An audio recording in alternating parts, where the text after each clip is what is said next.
Hey guys, how are you all? Welcome back to my channel. If you enjoy, then please like, share and do comments. My name is Naruto Uzumaki, genin of the village hidden in the leaves.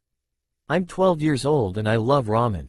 My dream is to become Hokage, so that everyone will acknowledge me. Well, that would be what I would say out in the open.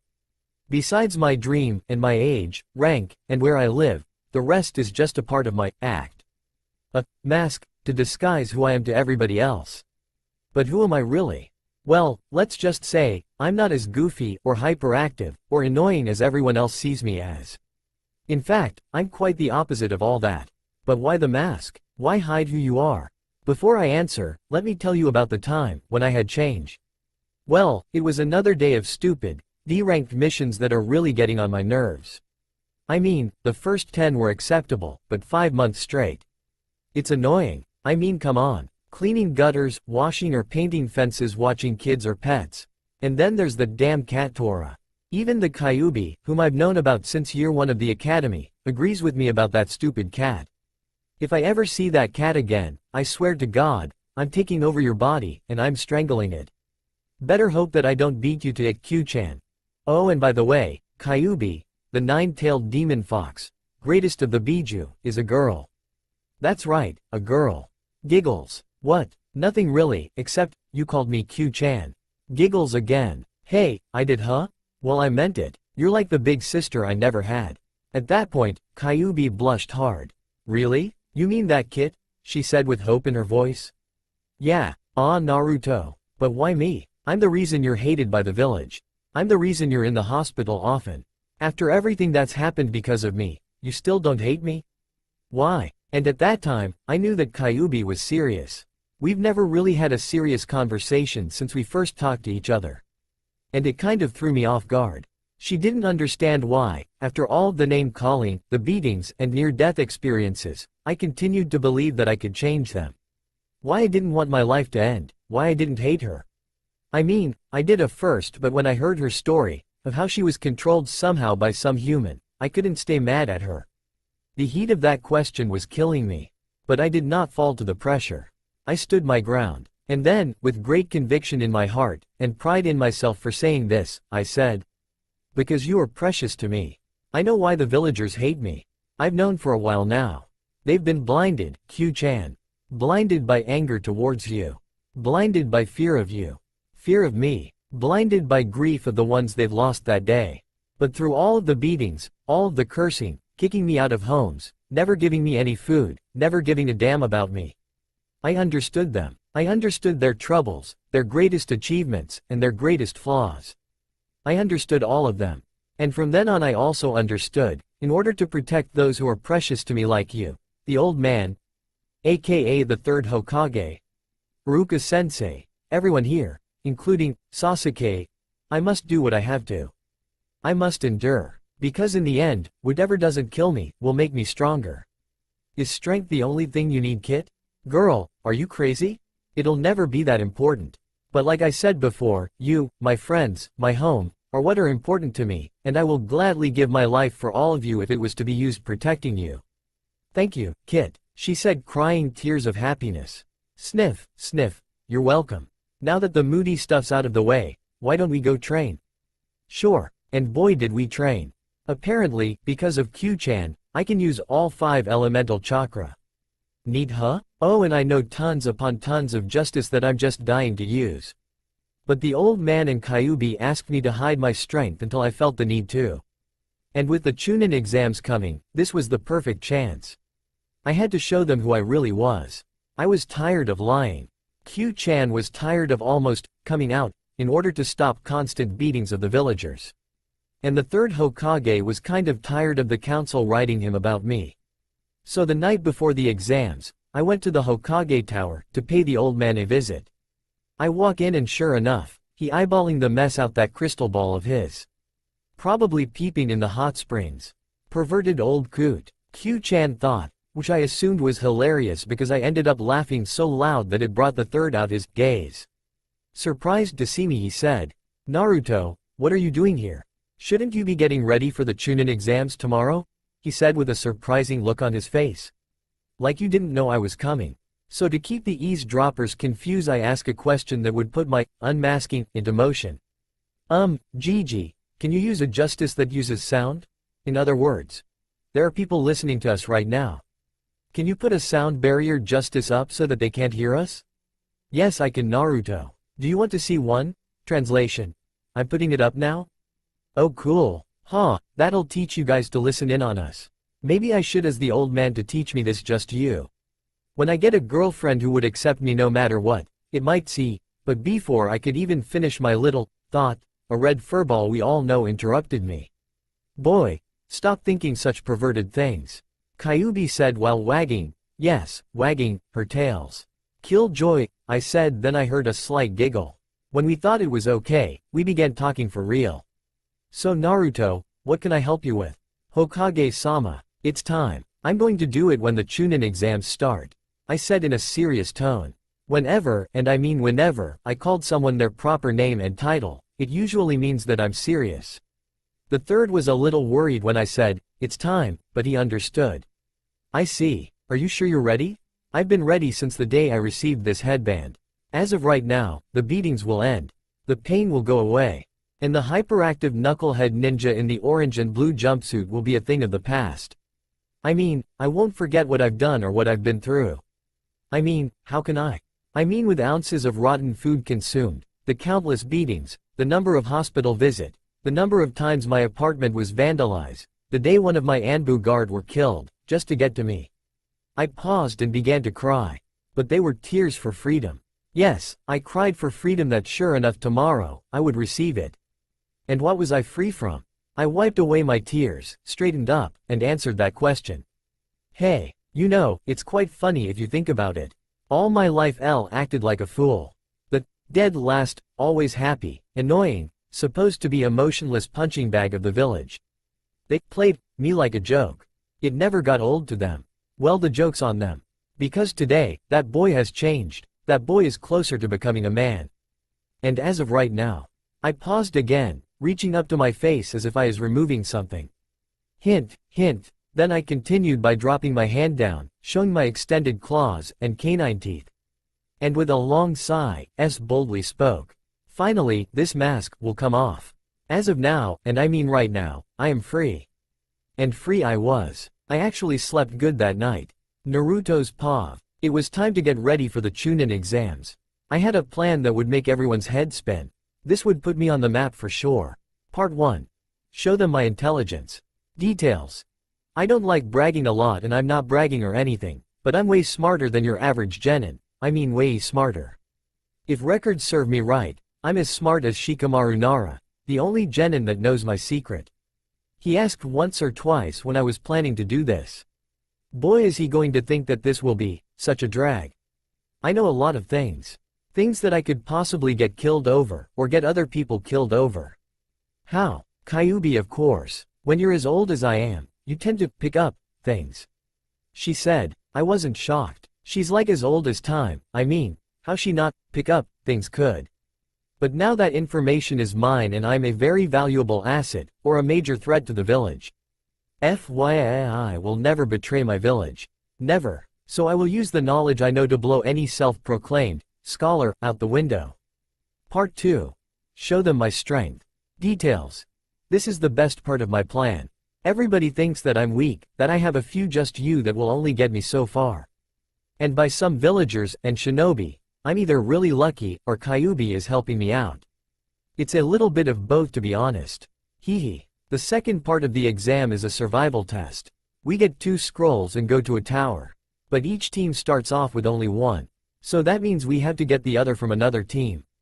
This'll be easy. Just make sure that it's a foreign team instead of fellow Leaf team. Nobody from the village must find out about my abilities. I don't want them to know yet until I completely change, aka, part 3 of my plan. Part 3. Show them everything, from fashion, to tattoos, to new justice, everything. Details.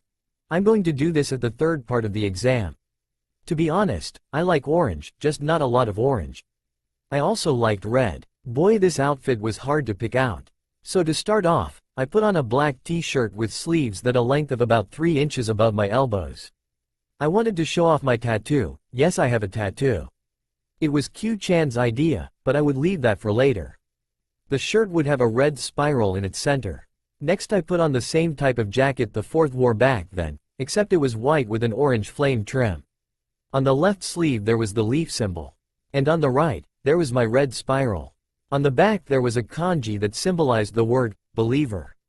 With the pants, they would be black cargo pants. My right hand's a little messed up because of training, so it will wrapped in black bandages. I also have wrist-size prayer beads that I decided to wear. Then I'll finish it off with some black ninja shoes instead of the blue. Like I said earlier on, I can as all 5 elemental justice. But I don't stop there. I also know medical ninjutsu, which I've dubbed light style, and genjustice that I've dubbed dark style.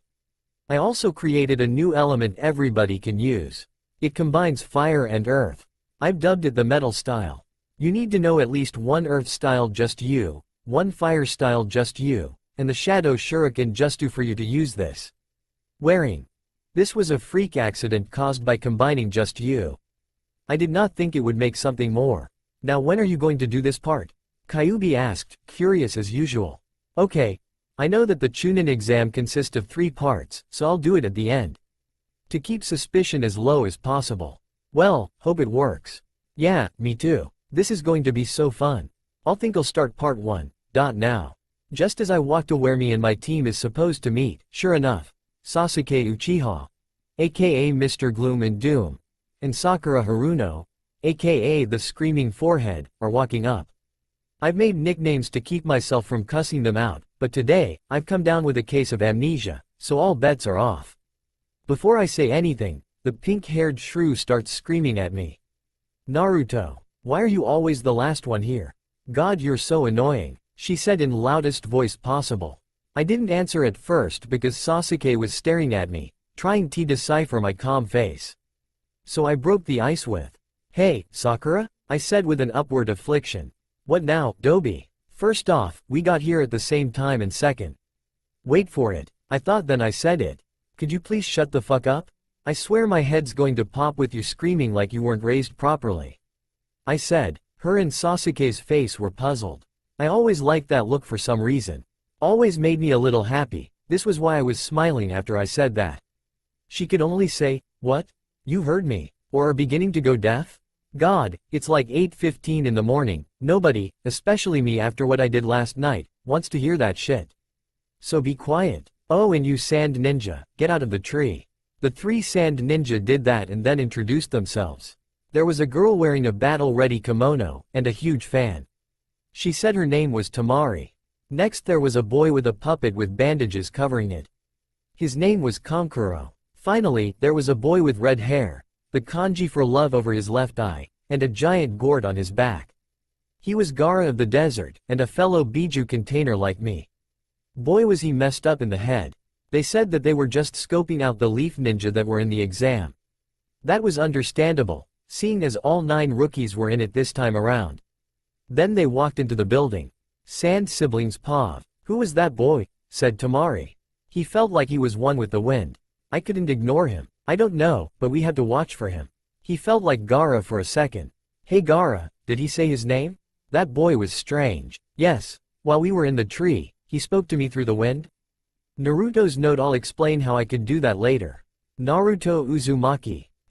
Something about him, Gaara said and then smiled a little. "Okay," Kankuro said. "That boy is in deep shit. He's got Gaara's attention, and usually, that's not a good thing."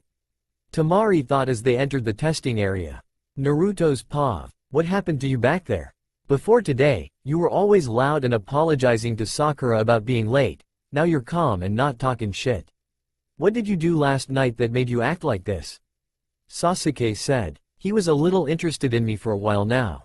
Ever since the wave mission, he watched me a lot, trying to see what I do next. I tried to pay no attention to it. "Yeah, why were you acting so cool back there, Naruto?" she said with a little bit of fear in her voice. "Bitch, that's why I cussed you out. STPO fucking talking." I thought about saying that, but I had cussed her out enough for one day. The Kyuubi said, "Calm down, Kit, so do you want to answer them? I mean, your plan would be ruined." "Okay, I'll calm down, Q-chan. And yeah, I'll answer. But how about we both answer them? You know, scare his asses straight. It'll be fun." "Oh, That does sound like fun. Okay, let's. And with that we combined our voices. Before we spoke, I noticed that we were approaching room 201. It had a crowd around it, with 2 people blocking the door from future entrance.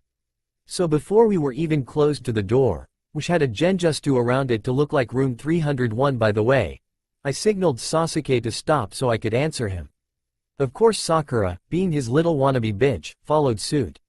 It's real simple Sasuke. I paused when I saw he was scared, and then I continued, revealing a little concentrated killing intent. I'm free. I let him ponder that while we continued walking. I felt both of the shaking, thinking, what was that? Was that Naruto? After they stewed over my answer, we reached the door. But then as we made our way there, we noticed a large crowd of ninja gathered at a door. 2 genin were blocking the door. Wow, I never thought that I would see those 2 here. It seems that Katestu and Izumo, the chunin that are usually at the main gate, were the reason for the genjutsu around the door. I thought to myself, they must be the first test. To lower the number of teams participating. Not bad, old man. I'm telling you all, none of you are ready to take this test. Katestu said. Yeah, said Izumo. Oh come on, it can't be that hard. Let us through, said a girl with her hair in buns. I believe her name was Ten. We've taken this exam 3 times already. What makes you think you'll pass? Izumo said. Wow, talk about playing character. I thought to myself. Then I wanted to play around a bit while revealing to the chunin that I removed my mask by answering their question. Well, for starters, we're not as stupid as you guys. I mean, 3 times? Must be doing something wrong. While everybody else was shocked by the bold statement, they both began to scan the room, trying to find the person who said that, aka me. Then I decided to shock everyone again by doing the Hirishin behind them. Yes, I know the Hirishin. It is my father's just you after all. Then I surprised them again by saying, oh yeah, you can drop the genjutsu over this door. We're still on the 2nd level, not the 3rd. Everybody was shocked QSS hell. They didn't see it coming. Under their breaths I heard both Sasuke and Sakura say, what the hell was that? Almost by command, they indeed dropped it. Now everyone was aware of where they were. After I walked past the duo of chunin, everybody else besides my team, and Tenten's team left.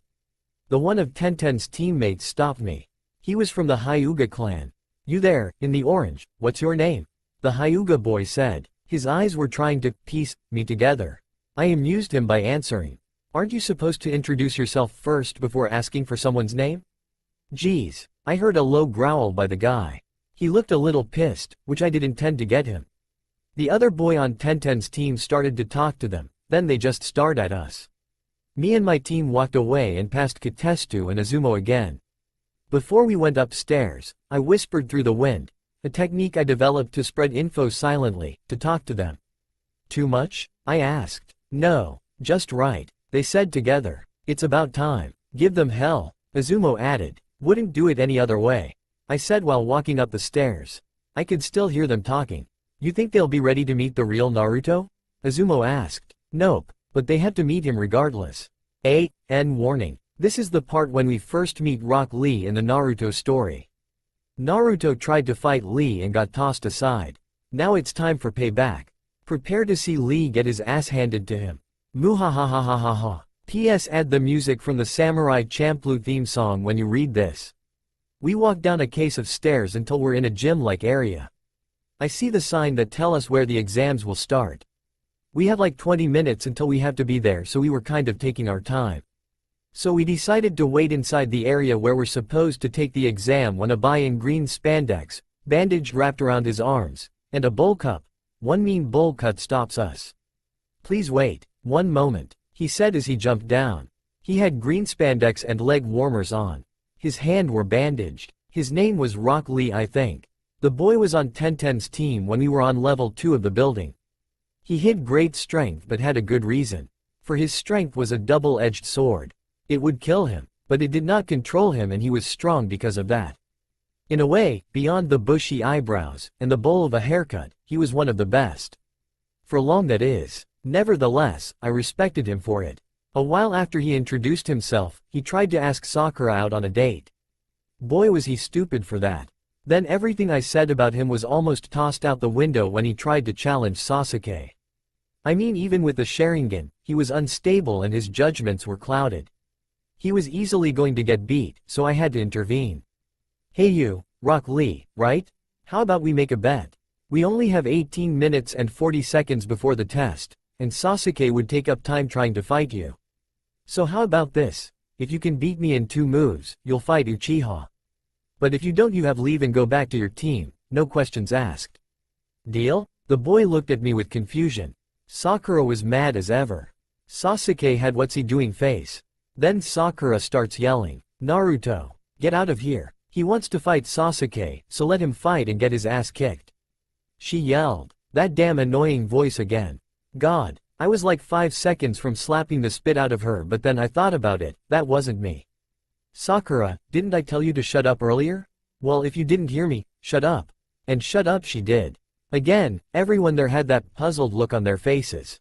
Never get tired of seeing someone look like that. Though. Then Kyuubi had to get her thought in. It really does make you happy if you think about. Giggles. Alright, deal. I didn't catch your name? Naruto Uzumaki. Oh, and I paused. Only to body flicker right behind boy shuddered so hard from me disappearing I thought he was going to soil himself. But then I thought everybody was going to soil themselves when I started to talk, then attack. It starts now. Wind style. Air prison. That's all I whispered in his ear before I kicked him in the back, while at the same time making him float inside of an invisible tornado. I was floating outside of the prison. The boy then realized he had no way out, so he quit. I asked him not to tell anyone what I did. I wanted to surprise everyone and he wasn't going to mess that up for me. So he agreed, and after I released him from the prison, he was gone. Where did you learn that? Sasuke said with greed in his eyes. Sakura didn't speak to me because she was still stunned. I created it. It took me 3 days to perfect it. Second shortest time to create a just you yet. Couldn't see the seals I performed, did you? Oh, and I won't teach it to you. Only 2 words could explain how he felt when I said I wouldn't teach it to him. Super salty. We reached the door and we talked to Kakashi-sensei. Sasuke was still mad. He asked why won't I teach him, and I simply said, because, you're not willing to believe. You would only use that just you to kill Itachi and not use it to protect. And my power is to protect and only that. Your one-track mind can't comprehend anything but revenge, you heartless fool. Even the girl over here has more sense of self-sacrifice than you. Of course it's because she has a crush on you, but she believes. She believes that giving up her life, for you, would make your life better. Have you ever felt like that? Huh? Maybe during the wave mission I thought you believed, but now I know I was wrong. No matter what, I will not help you in your selfish goals. Unless you are willing to change. Unless you are willing to believe. Then, after my speech, Sasuke was even more mad. Sakura looked like she understood, and Q-chan gave me a mental pat on the back. Now then, after I answered Sasuke about me teaching him, we enter the testing area. I observed the room. There were some impressive-looking ninja here. All of them were from different villages. Sound, rain, grass, sand, and of course, the Leaf Rookie 9, were all gathered for this test. I was happy. I get to show myself to the world basically. Cool. So I walked with my team to a corner where I sat down. Then, like they popped out of thin air, the remaining Rookie 9 come swarming over to where I am. Then the conversations start. They never go a day without talking to each other. But I examined the teams while they conversed. There was Team 10. The obvious leader to me in this group is Shikamaru Nara. We're kind of alike in more ways than we give ourselves credit for. But I chose not to get into detail about this. It's an inside joke between us two. Then there's Choji Akemichi. He's a big boy. Now, I'm not making fun of him or anything. Out of all the people I knew in the academy, he was the one of the few that never teased me. Because of that, we became friends. And his cooking is great. OMG. If I decided to, I would eat their food every day. But I don't want to endanger Choji. Even though his father is in the council, I still don't want harm done to him in secret by the ignorant villagers. And lastly, there's Ino Yamanaka. She's a big loud mouth like Sakura, but with only blonde hair. And she's a Sasuke fan too. I had already lost respect for her when she became a Sasuke fangirl, so I don't even talk to her. The next team was Team 8. It's a stacking type team to me. There's Kiba, dogshit, Inuzuka and his ninja dog Akamaru. He was one of the people that started to call me dead last. I don't hate him for it for one reason. He gave me my mask. So in truth, I'm grateful. Then there's Shino Aburame. He uses bugs. He's usually silent, but when I talk to him, he's very wise. He was also one of the few that never teased me. In return, I protected him from being teased. So we kind of have a brotherly relationship if you think about it. We watched each other back. Lastly, there's Hinata Hyuga. She's related to Neji in some way. She's very shy around me. She likes me probably. I bet she thinks that I don't know. I would call her on it by hugging her and making intimate comments from time to time. She usually passed out. She was the only female friend that liked me in that way. And to be honest, I like her too. She's actually strong, but she hides it like I do. Maybe if I help her, she'll have enough confidence to come out of her shell. I was still looking around the room until Ino and Sakura began to have an argument over Sasuke. WTF? This is getting old as hell. They need to stop before something bad happens. He's going to go out with me. Got it, billboard. Now wait, pig. Sasuke's going with me, right Sasuke? Sasuke? Why do you keep doing that? They both said in unison. Now I was pissed off. I decided that I wasn't going to cuss out Sakura again, but with Ino at her side, I might as well get it over with. Hey Sakura? Ino? What dead last? There are over 40 different teams here in this room. Coming from 4 different villages, and there are teams from our own village. You don't hear any of them screaming like a bunch of boy-obsessed idiots, do you? So, what's your point? They asked in unison, and then I said it. My point is, shut the fuck up. You're talking too damn loud and it's getting on my nerves. I mean, it's bad enough that you voices both sound like nails on a chalkboard, plus you're arguing over a boy. And that boy happens to be the only boy who has no feelings. Look, Sasuke clearly has feelings for neither of you. You're an embarrassment to yourself and to this village when you do this. So do all of us a favor. Stop gawking over him, and stop talking. Everybody froze because of my outburst. Ino and Sakura looked a little scared of me. I understood why. I was angry. I don't like being angry. I never liked feeling that way. But I feel this emotion like everybody else. It's kind of weird. Hinata was a little shaken when it happened. Everybody else was still staring at me. Finally Kiba was the first to speak. Naruto, what was that? Why are you acting like this all of a sudden? Again, I don't like Kiba, so I just felt lazy and told him what I told Sasuke. I'm free Kiba. That's all. It's time to show you who I am, but I'll do it little by little. And with that I walked past him and Shino, who was nodding at my answer. Kiba had a confused look on his face. Sakura and Ino were still staring at me. Sasuke was still mad for me rejecting him. So I decided to talk to someone. I was just bored, so I decided to walk up to Hinata. Hi, Hinata-chan. Naruto-kun. Hinata's Pav. He called me Hinata-chan. OMG. What do? Do I tell him now? Do I smile? How's my hair? Oh no. I don't know what. OMG. He smiled at me. Why does he torture me like this? It's like he knows something about me. Wait. No, he couldn't know, could he? OMG. Naruto's Pav. Apparently she was thinking about something to say, but she could only play with her fingers and look down. Then I started to study her. She had whitish purple eyes. Like 2 big moons. She had short hair, but with long bangs. She wore her headband on her neck. She didn't look like it, but she was quite developed under that sweater. That and her blushing face made her cuter at the time. "Aw, someone's in love," Kyuubi said out of nowhere. She always did made fun of me when I talk about Hinata. Shut up, why do you keep doing this? Because it's funny. Giggles. Anyway, just when I was about to talk, some other leaf genin named Kabuto asked us to be quiet. I didn't care about him for the while until Kyuubi warned me about him. She was growling at the time. Q-chan, what's wrong? It's that boy. He smells like snakes. I don't know why, he feels evil. Watch your back around him. Okay. Kabuto then started to shuffle a deck of cards. Apparently, he has tried to pass this test for 7 years. That's quite a while if you ask me. The cards had info on every ninja that he saw over those 7 years. Sasuke being well, Sasuke decided to ask for info on Rock Lee, Neji, and Gaara of the desert. I overheard the info. These ninja were not bad. Rock Lee only knows taijutsu, but he did a good amount of missions. Neji was last year's Rookie of the Year, and there was the proof. And Gaara completed every mission without a scratch. Not bad Shikaku, not bad at all. I thought. He's like me, both of us have a demon sealed in us. Both of us are either feared, or hated by our own village. Well actually, I'm both feared and hated, but that's not the point. I looked away for a second. Then all of a sudden, I was knocked into what I called the, what the fuck?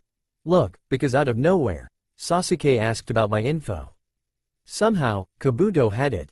I looked at it myself and it said, Naruto Uzumaki, age, 12, date of birth, October 10th, rank, Genin, status, 30D ranked missions, 2A ranked mission, Taijutsu, Academy set, Genjutsu, none, Ninjutsu, shadow clones, transformations, other, whisker-like marks, no parents, no clan relations, blonde hair, orange jumpsuit. Damn, my life's like an open book. But they only know what I want them to know. I knew how to manipulate the card because it's directly connected to my portfolio. I had put seals over my info so that I could remain hidden.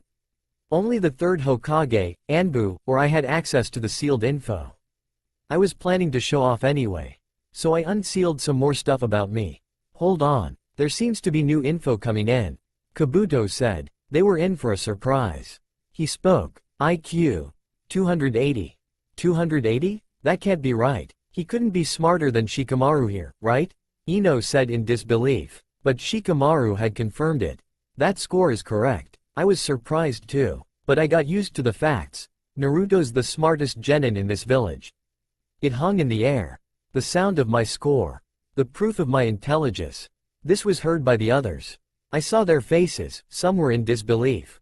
Others were not surprised. One of the unsurprised was Shikamaru. He knew about my IQ because he made me take the test. His IQ was around, just wanted to see how smart I was at that time. He was surprised at my score. The Hokage was another that wasn't surprised. I am the son of the fourth Hokage after all, so it kind of a genetic thing if you think about it. Before I could comment on the new info, there was an explosion in the front of the room. Oh no, I did not think that he would be here out of all people. There was a bunch of ninja in the front of the room now.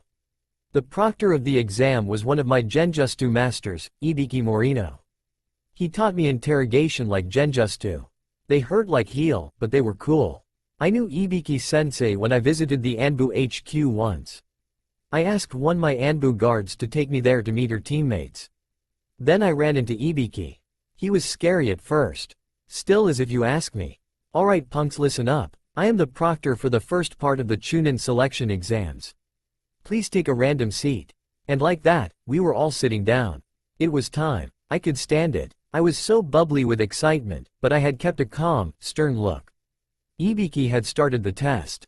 I already knew my game plan, cheat my ass off. I whispered, secret Justu, the all-knowing being. It was a just you that Kyuubi taught me. With it, I answered all of them within 15 minutes. It was an easy test. I say it was easy because I cheated. This just you that gave me a complete view of the room. How? My soul left my body. It was risky, but I got away with it. Plus it gave Q-chan a body for a while. She appreciated that. While I was gathering answers, I observed some of the other ninja while I wasted my time. About 14 teams were out. Dumbasses probably got caught, I thought. Neji and Hinata were using the Byakugan to get answers. Sasuke used his Sharingan. Shikamaru knew the answers, so he was asleep. Sakura knew the answers too. I was surprised that she wasn't as stupid as she acted. Choji had Ino use her mind transfer Justu to give him the answers.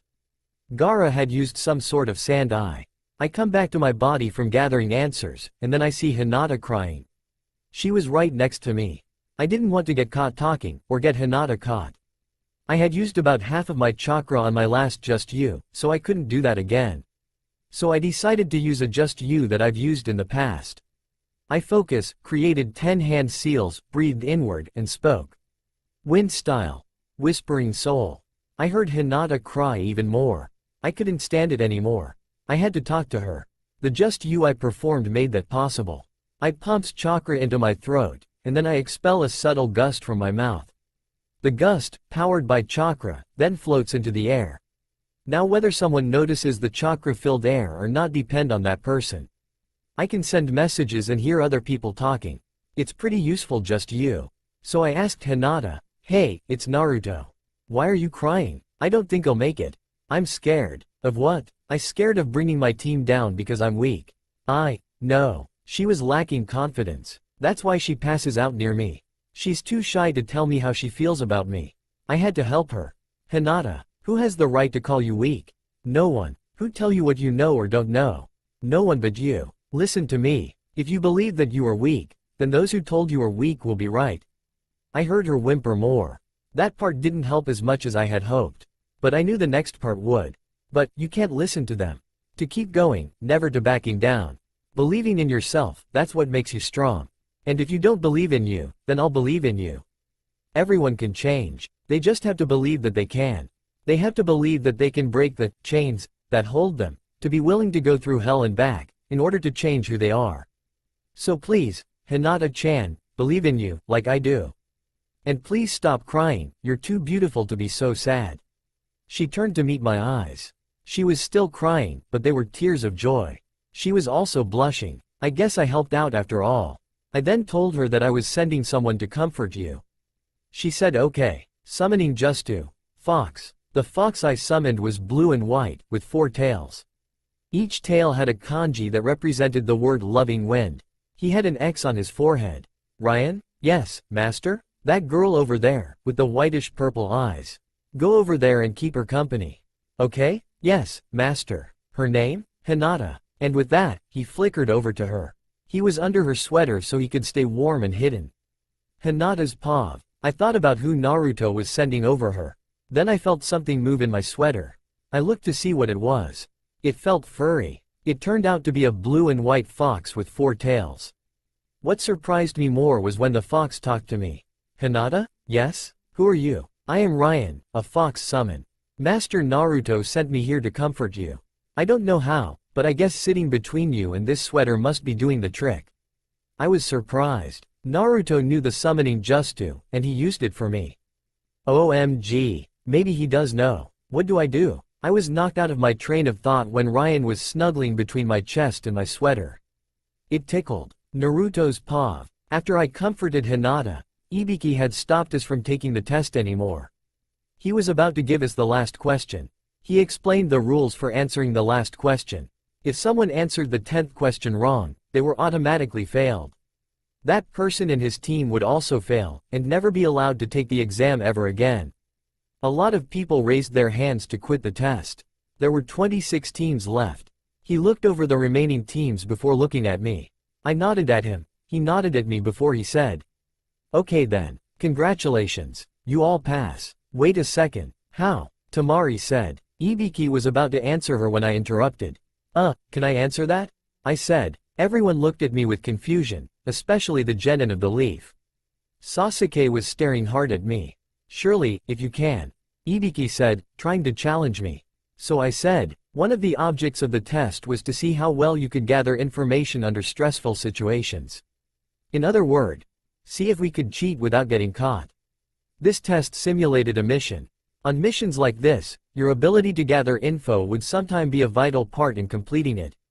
To everyone's surprise, this actually made sense. It's coming from my mouth, so people were in disbelief.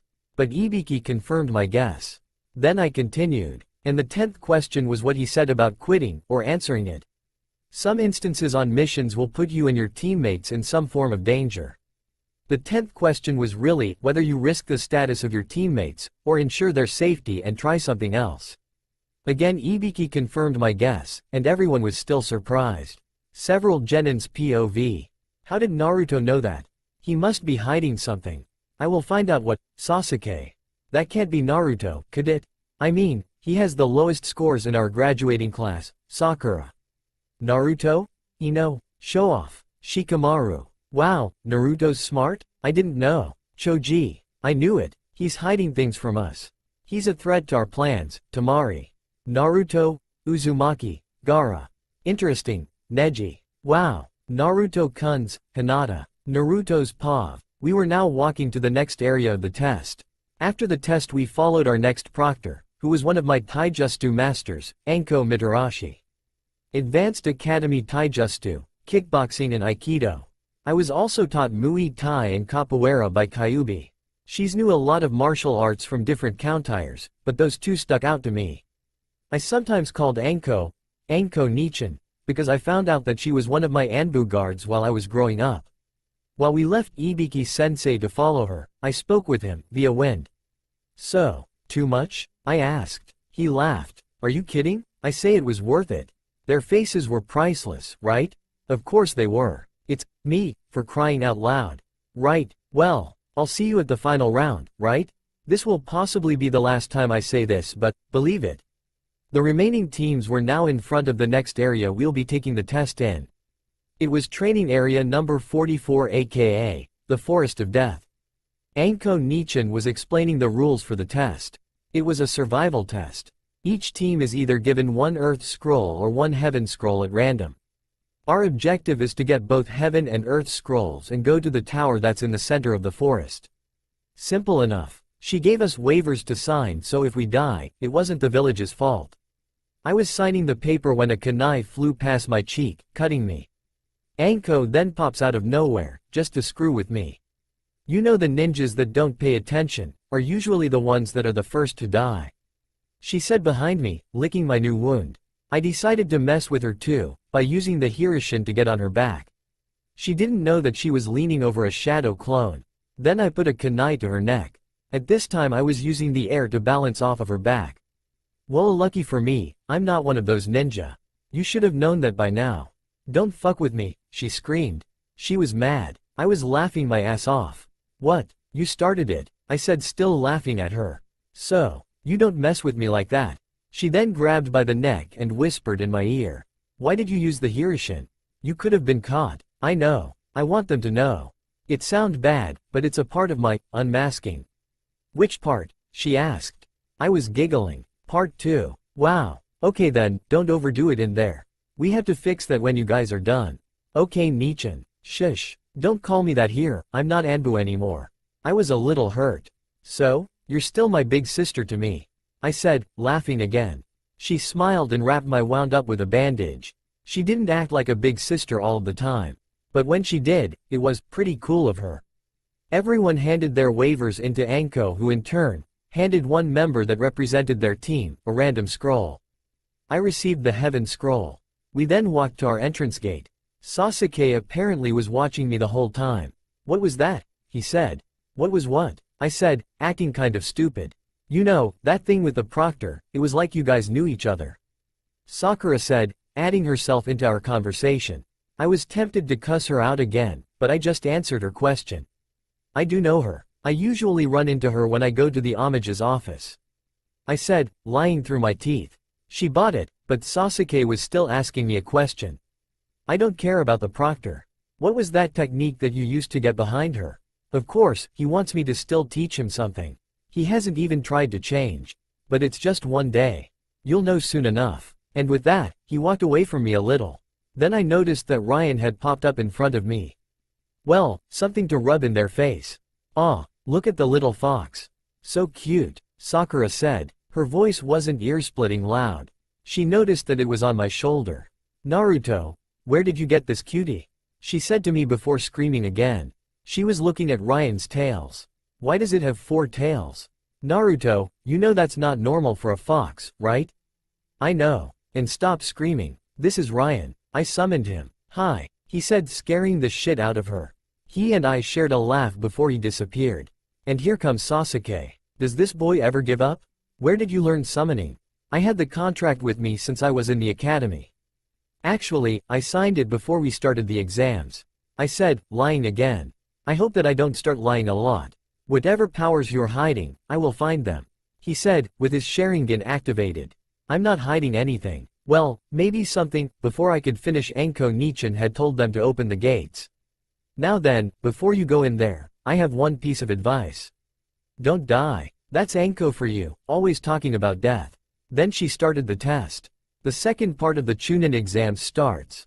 Now, we were jumping from branch to branch, on our way to the tower. Before we started, I dispersed several shadow clones to search for enemies and traps. Out of the 10 clones I used, 4 were killed. They were all killed by animals. We've got to be careful. I thought as we stopped in a clearing underneath some trees. Sasuke was looking around while Sakura was checking her bag. I had a weird feeling in my stomach. I have to go to the bathroom. Be right back. Don't do that in front of me, Baka.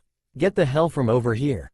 Why, you little bitch, I murmured. But then before I went to relieve myself, Sasuke stopped me. Hold on, Naruto? We have do something if one of us goes off without the rest of the group. Okay, what? How about we use a phrase? Sakura said. For once that wasn't a bad idea. Sasuke and I both agreed. Then I went off. The phrase was Rasengan. They didn't know what it was, and they were never going to find out. I wasn't really going to the bathroom. I was actually gathering info from my other shadow clones. Apparently, 2 of them ran into a grass team. Poor suckers were too easy. They only had 2 members though. I couldn't find number 3 anywhere. But I didn't care. They had the scroll we needed. After they had gotten the scroll, I told the remaining clones to come back with whatever they had. 2 came back with edible berries in a container. Another came back with a sword. Maybe Q-chan could teach me Kenjutsu now that I have a sword. Another clone came with a bow and a quiver full of arrows. And maybe archery even. You know archery already. And Kenjutsu. I just taught it to you now. Kyuubi said out of nowhere. Again, really? How? I make any memories I have on archery, or any skill for that matter, yours. And you couldn't do this with all of the other just you were teaching me? Who said that I couldn't, or didn't? After that sentence, I froze. I was super pissed, but excited as well. I had the body for almost any just you, but I needed the knowledge. Now I have that from Kyuubi. I damn near unstoppable, I thought. The last shadow clone came back with an earth scroll. Now all we needed to do was to get back to them I thought were cut off when a giant snake attacked me. What the fuck, man? What's with the big snake? I screamed. This snake was huge, but fortunately for me, it was super slow. I dodged its attacks with ease. Then it caught me with its tail, and ate me. The damn snake ate me. Oh hell no. This is not happening. I was mad at first, but then I thought of something. If you were outside of the snake, you would be hearing laughter from inside it. I was cracking up because of how I decided to get out. I decided to use one of my favorite just you. Multi-shadow clone JUSTU. Then the snake blew up. I couldn't breathe because I was laughing too damn hard. The damn thing just couldn't keep his food down, I guess. Giggles. I didn't notice at that time that I was, by luck I might add, flying back towards Sasuke and Sakura. I hope they didn't get themselves into trouble. And how stupid was I to think that? It turns out that they did get into trouble. They had a run-in with a rain ninja, but he went away. And then I come to see Sakura almost soiling herself and Sasuke, on the ground in front of a grass ninja. That ninja was the one I saw earlier when I and Akno Nichan were talking. Why he was here, didn't matter to me. Even though I hate both of them, they're my teammates and I couldn't just let them die. So I stepped in to stop the grass ninja from doing any more damage. I had used chakra-enhanced wind to push me towards him, and then I tried to cut him with the sword I found, but he dodged in time. Then he tried to attack Sasuke by biting him, but I intercepted him with I called adamant shielding. This earth-style just you makes my skin as hard as diamonds, and he nearly broke his teeth trying to sink them into my arm.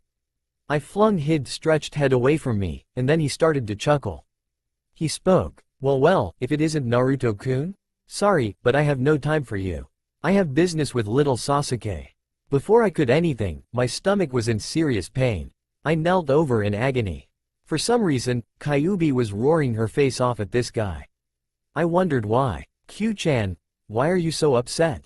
Is it that guy? GRRRRAAHHH. That's him. He's the one that killed my family. He reeks of snakes. I should have told you earlier, but I wasn't too sure. But now I know for a fact, that man is Orochimaru. You mean the snake Sanin Orochimaru? Kyuubi growled to confirm my guess. She was super pissed. I was too. Not only was he a traitor, but he had killed Q-chan's family, and were one of the people that had made my life hell by being part of the reason she was sealed inside of me. Both of us only had one thing on our minds.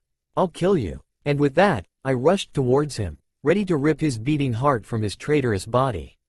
There was red chakra all over my body, just like during the wave mission. But this time, it was different. This time, the chakra had taken form. I became a mini version of the fox, but with chakra-made fox parts. Cuckoo cuckoo. It seems that I did something wrong, now does it? Shut up. I was going toe-to-toe with him. He had summoned another giant snake. But this time, it was purple and had horns. I think its name was Manda. He was getting desperate. He was getting tired, and I was as well. We had to end this fight now. So I decided to end it by using one of the Just You I created thanks to Q-chan. First I used Earth Style, Terra Shield to block the incoming kunai. Then I threw the block of rock into the air. Then I used Fire Style, Great Fireball. The heat had melted the rocks into magma. I manipulated that magma into superheated weapons. Kunai, shuriken, senbon, butcher knives, machetes, spears, anything I could think of. The newly made weapons were still hot, but had hardened. Then at the top of my lungs and a flick of my hands, I roared. Metal Style, Burning Rain. The millions of superheated weapons were then flung at Orochimaru and his snake, most of them hitting their marks. The trees, the ground, Orochimaru, the snake he summoned, and even the animals and unexpected ninjas that were around were given second to third degree burns immediately when these 150-degree heated weapons came into contact with them. I saw the Sannin staggering, leaning in pain from the barrage of hot metal.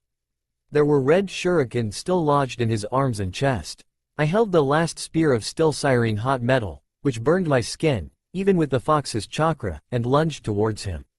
I thought I had hit my mark, but it turned out to be a clone made out of snakes. The damn fool was running away. He was one of the Sannin for crying out loud, and he was running away from a genin. But unfortunately, that genin happened to be me, the Jinchuriki of the Kyuubi no Kitsune. Shit, after what I did, I would be scared too. Giggles. I was pissed was an understatement. I was too mad to think straight. All I wanted was his head, and he had gotten away. Come back and face me, Orochimaru. Fight me, you damn coward. I waited for a response and sure enough, I got one. You were a miscalculation, Kyuubi brat. Rest assured I will come back to settle our little match. Oh, and Sasuke, even though I still didn't give you your gift, you will still look for me. Especially if you want to kill your brother. Sasuke had just woken up from the Genjutsu when he had heard Orochimaru's words.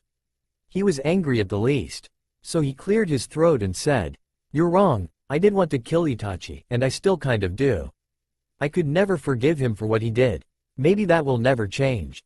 But I do know is that I won't come to you for strength and I won't let trash like you hurt my friends or bring harm to my village. Now leave, and never return." He had his Sharingan activated, waiting for the ninja to make a move. He had changed, if only a little. He's trying to better his life. Maybe it wasn't long, maybe it'll change over time. But the point is that he's trying. My compliments stopped after I heard an ear-splitting laugh from Orochimaru. Ha ha ha ha ha ha ha ha ha. That was the best laugh I've had all day. But very well, I'll leave, for now. But remember Sasuke, you will always be weak, if you don't seek power. And my door is always open. And with that, he left. Hopefully for good. Q-chan's chakra receded, and went down to help Sasuke and Sakura, who was unconscious at the time, thank God. She had calmed down and then started to cry. I was crying a little as well. After a little crying, we gathered ourselves, and I went to Sasuke to see if he was okay. "You okay, Sasuke?" I asked him. He caught his breath, rubbed his eyes, and then answered me. "Yeah, I'm fine. How about you? You know me. I'm good to go." "Is Sakura okay?" "Yeah, she's just knocked out." "What was that red chakra you were using, and what was that just you?" I thought he wasn't going to ask. Damn, I hate when I'm wrong. In order, I can't tell you about the chakra because it is a secret the Hokage told me to never tell. And that just you was of my creation. I had accidentally combined an earth style, and fire style just you, and then boom, I got metal style. I didn't think that it would work though. Okay, that's crazy as hell. But, we're dealing with you. So now what? Do we still try to go after a scroll? We won't have to. And what does that mean? I'm not crazy, I said as I pulled out the earth scroll. Sasuke's mouth dropped open. I was laughing a little bit. I had also showed him all of the other stuff I snatched from other teams. He was surprised. We had woken up Sakura and told what had happened, and what we were doing. As of now, we just needed to get to the tower. Her mouth was still opened when she heard that I beat Orochimaru. But Sasuke backed me up on my claim. We were at the door of the tower in about a day's time, and boy was that day crazy. Flashback. We were asleep from battling that snake bastard.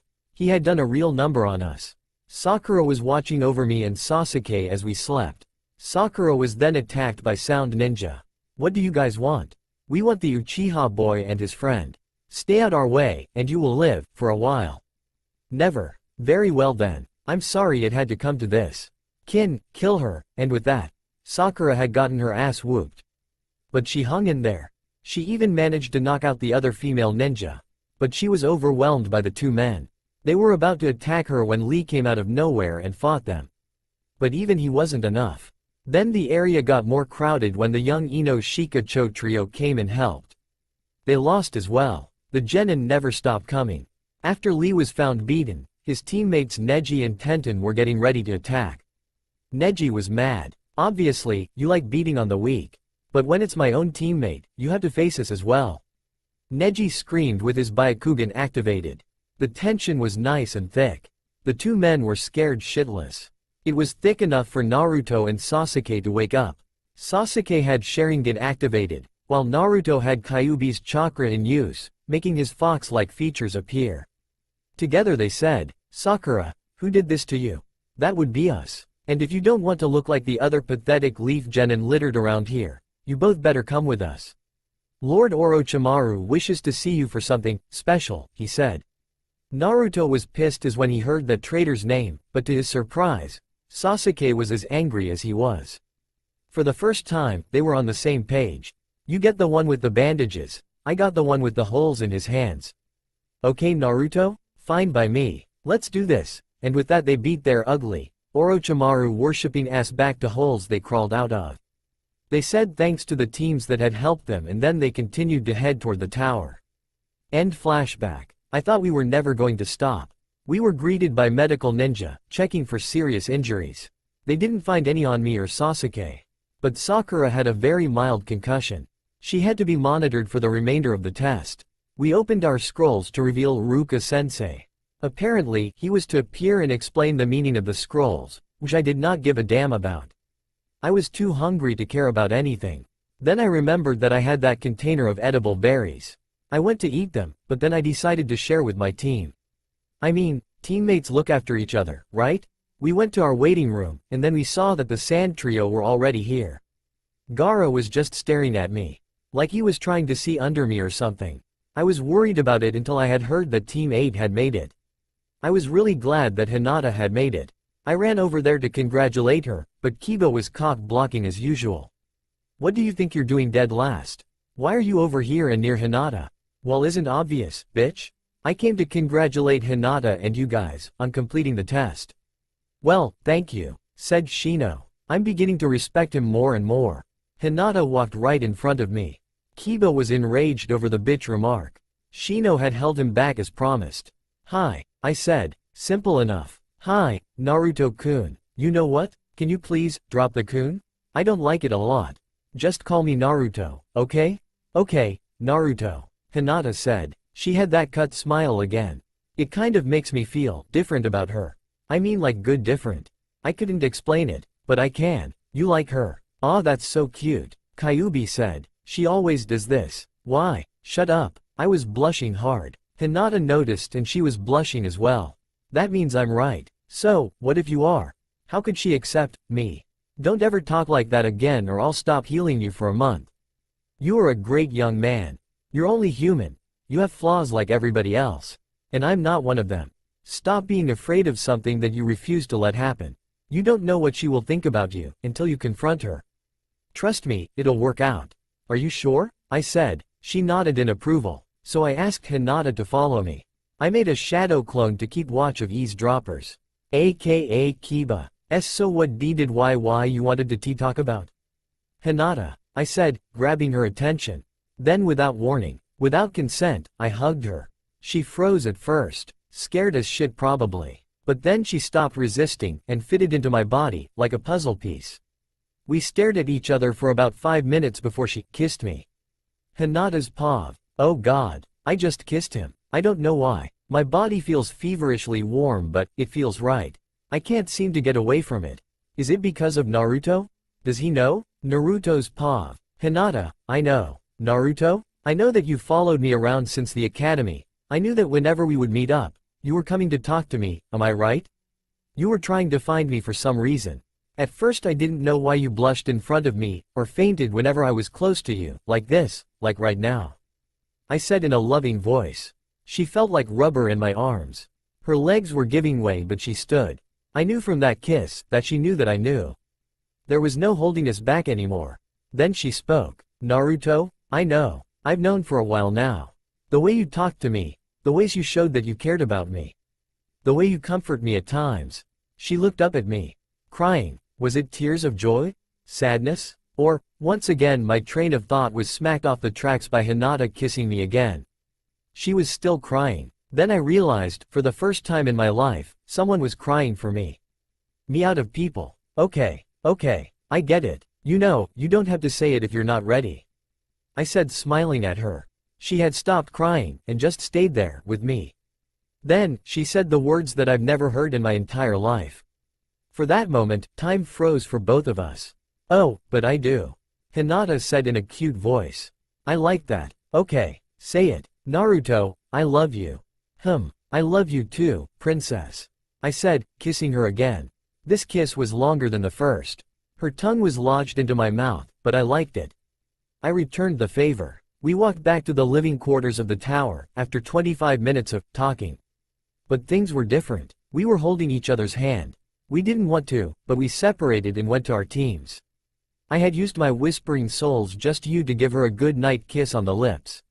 I allowed her to do the same. She said that the air felt warm. Like real lips. To be honest, I agreed. I spent the last 3 days helping Sasuke and Sakura training with Kyuubi myself, and secretly making out with Hinata.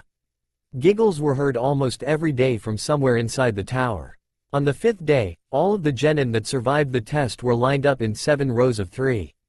Then all of our senseis, the proctors, and the Hokage, appeared in front of the statue of a pair of hands doing the tiger sign. The Hokage then explained the meaning of the exams. It's to determine each village's strength, and it was an alternative to war. Before he could finish, a sickly-looking Junin by the name of Hayate Gecko interrupted him. He then explained that since there were too many genin, there was to be a tournament. If there are any who want to leave, you will escort it out of the forest. Well then, I guess that I'm out. That voice turned out to be Kabuto. I watched as he walked out. I focused my killing intent enough to make him shudder in fear, but he kept walking. Kabuto's Pav. That's the kid from the first exam. If he could drive Lord Orochimaru away, and beat him to the brink of unconsciousness, yes. He was almost knocked out when I found him. Then this Naruto Uzumaki will be a major problem. Naruto's Pav. After my staring contest with Kabuto, which I won, we all went up to a pair of balconies. He then told us to pay attention to the screen. It would project the names of the people who were going to fight. Those people, however, would be picked at random. The first match was Sasuke versus one of Kabuto's teammates. Sasuke went in for an early kill, using a fireball just. But the Leaf Ninja dodged barely every time. The ninja had a secret up his sleeve that Sasuke learned about the hard way. He used a fake right arm to steal Sasuke's chakra. But in the end, Sasuke owned his ass by using the Barrage of Lions combo to drive the poor guy into a 1-foot crater. I appeared before him, with Kakashi behind me. Not bad, Sasuke, I said, helping him up. Doubt that you'll do better. He said in a way only rivals could understand. Just watch me. And with that, he was escorted to the infirmary by Kakashi. I don't feel like explaining the details of the other fights, so I'll just go through the main parts. Sakura vs Ino Tai. Shikamaru vs Kin of the Sound. Shikamaru won us by using his shadow manipulation just to smack Kin's head onto a wall about 5 times. Giggles. Kankuro vs Kabuto's other teammate. Kankuro was trapped by the ninja's flexible limbs. But in return, Kankuro broke everything in the ninja's body but his neck. Temari vs Tenten. Temari shredded Tenten apart with her wind scythe just to. Lee teleported in order to catch Tenten from her fall. Lee was mad and attacked, but his leaf hurricane was blocked by Temari's fan. I jumped up when I heard the next 2 names. Kiba Inuzuka vs Naruto Uzumaki. Oh shit, I've been waiting to whoop his ass. After all of his advances on Hinata for the past 3 days has been getting on my nerves. Now he'll pay. By the way, part 2 of my plan will be complete after I pound his ass into the ground. Yahoo! We get the dead last. This'll be easy. Don't get cocky, Kiba. Don't underestimate him, Lee said, his voice sounding concerned. He should be. Kiba could die here if I decide to go all out. Hinata stopped me when I was going downstairs. Naruto, don't hurt him that much, okay?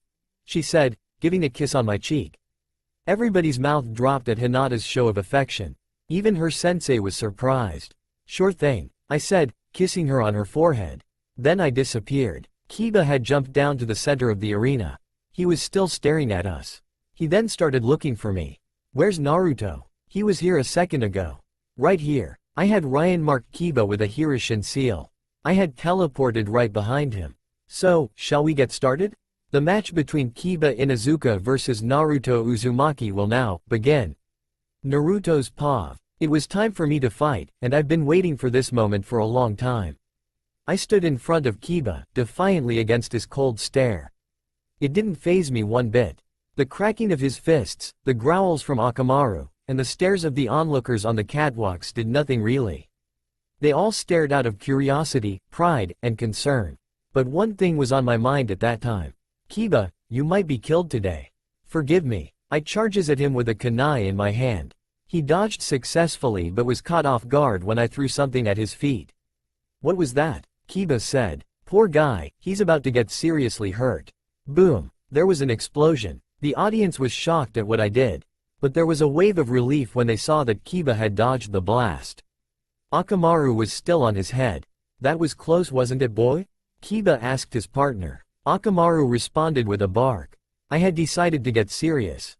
The attention of the crowd was split between Kiba in the air and me, with my jacket off, wearing a black skin-tight sleeveless shirt, with a spiral on the back. I also showed a tattoo with the kanji that stands for fox on my left arm. On my back, I got a quiver full of arrows and a bow. I could have sworn that some of the girls were starting to get aroused from my appearance. All I saw was them panting and holding their chest, trying to catch their breath. Girls pav. That's Naruto? His body's ripped, Ino. Naruto-kun. Why did you have to do that? Not T that ID don't mind TT though. Wait, what am I thinking? Hinata. Naruto? No way. He's annoying, and wears that ridiculous orange jumpsuit, not gorgeous. Wait, did I say that out loud? Sakura. Okay, Naruto, not that I don't mind, stop showing off, please. It's getting me all flustered. Anko. That's Naruto? Wait, why am I thinking about him in this way? He's a genin for crying out loud. Kurenai. That little runt's kinda cute. Wait, is that? Oh, he has a tattoo, Tamari. Boys pav. Show off. Shikamaru. That's Naruto? That's a genjutsu, right? Has to be, right? Oh shit, Kiba. Oh shit, he's getting serious. We're screwed now. Yeah, we're so screwed. Akamaru. Naruto, you're overdoing it, Shino. Naruto, how long have you? Rock Lee. Mother will have your blood very soon. Uzumaki. Gaara. He's been holding back. Neji. Oh boy, you're in for it now, dog boy. Asuma. Naruto, don't kill him. Third Hokage. Oh, shit. Guy. Naruto's pav. Hate to stop your conversation, but you're not out the woods yet. You may be fast on the ground, but in the air, your speed doesn't mean shit. Sorry about this, I said, raising my bow. The arrow went like a flash of light. It zipped through the air and hit Kiba's coat, but it only made a hole in it. I wasn't real good with the bow and arrow, but I was good enough with them to use against Kiba. He was lucky enough to have dodged that. Okay, dog boy. You've dodged that one, but you won't be so lucky this time. Huh, bring it, man-beast clone. Kiba yelled as he gave Akamaru a pill. That pill kind of turned this fight around in his favor. He made Akamaru into a clone of himself. On all fours just to. This ends now. And with that, both Kibas ran after me. I shot at least 5 arrows at each of them, but none of them hit. Oh no, I said as they both came close enough to attack me. They swung their claws at me and they had made contact. But it was not flesh they had hit, but a gem-like surface. What the hell is that? Kiba said. Earth style. Adamant shield. That was all I said as he stared at my form. I never explained how this just you works. You see, chakra envelopes my entire body and then solidifies, making it visible. It takes me 24 hours to have enough chakra in order to cover my entire body with this. Was bewildered at the sight of my body covered in this precious gem-like material. From head to toe, I was shining jewel. Kiba was a little worried, but his confidence came back when he had broken my bow in the process. "Huh, without that bow, your arrows are useless. Now take this." Fang over fang, Kiba yelled. Out of nowhere, 2 tornadoes came crashing into me. Not hurting me, but breaking my adamant shield. I landed on my ass. I'll admit that was good, but I had something better. "Naruto, you thinking what I'm thinking? Yup, let's blow him away." And with that I had gotten up, brushed myself off, and took out a single arrow. "You think just because I don't have a bow, these arrows are useless? Well, sorry to burst your bubble, but they're just as deadly without it." And with that, I had placed the arrow in my right hand. I held the arrow like it was a spear. I closed my eyes, and then threw it with everything I had. The arrow went straight for one of the Kibas, which was good for me. I had hit a wall, with Kiba on it, hung by his hood. That Kiba then turned back to Akamaru, with an arrow stuck in his collar. "Akamaru, are you okay?" Kiba yelled at his partner. The ninja dog responded with an assuring bark to his master. I threw multiple arrows before I ran out. None of them hit. How did he do that? I had heard Kankuro say. To be honest, I was just as surprised as he was. "Shit, that actually worked? Damn, I'm good," I said, crossing my arms. Kiba was pissed. He was turning red and his eyes were bloodshot. He ran at me with rage in his eyes. I guess he and his dog are really eyes were filled with hate and malice towards me. I was tired of those eyes. They only brought back bad memories. "Look, Kiba, calm down. Your puppy is all right. I just put him up there by his collar. He'll be fine," I said, trying to calm the Inuzuka boy down, but wouldn't listen. He tried that fang over fang again, but with just him. I dodged, and as he stopped spinning, I made 2 shadow clones to apprehend him. He was trying to break free, but no dice. "Well, Kiba, it's been fun. Again, I'm sorry to do this to you."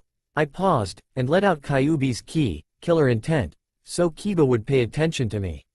"But you've been getting on my damn nerves, and I'm sick and tired of your bullshit. You've never showed me respect, even when I had earned it. I've done absolutely nothing wrong to you, but you insist on continuing these childish antics. And why should you care about my rank anyway? Rank doesn't mean shit out in the real world. But like some people, you refuse to look underneath the underneath," I said. This shut everybody up. I could hear little groups discussing things. One of them was talking about the people I was mentioning. Another group was talking about Kiba's anger issues. Sure, it was about his dog, but he overreacted. But now I was fixed on Kiba, his eyes now back to normal after calming down. "Big deal, so everyone makes fun of you, boo-hoo. Why do you act the way you do, huh? You should act like a real ninja.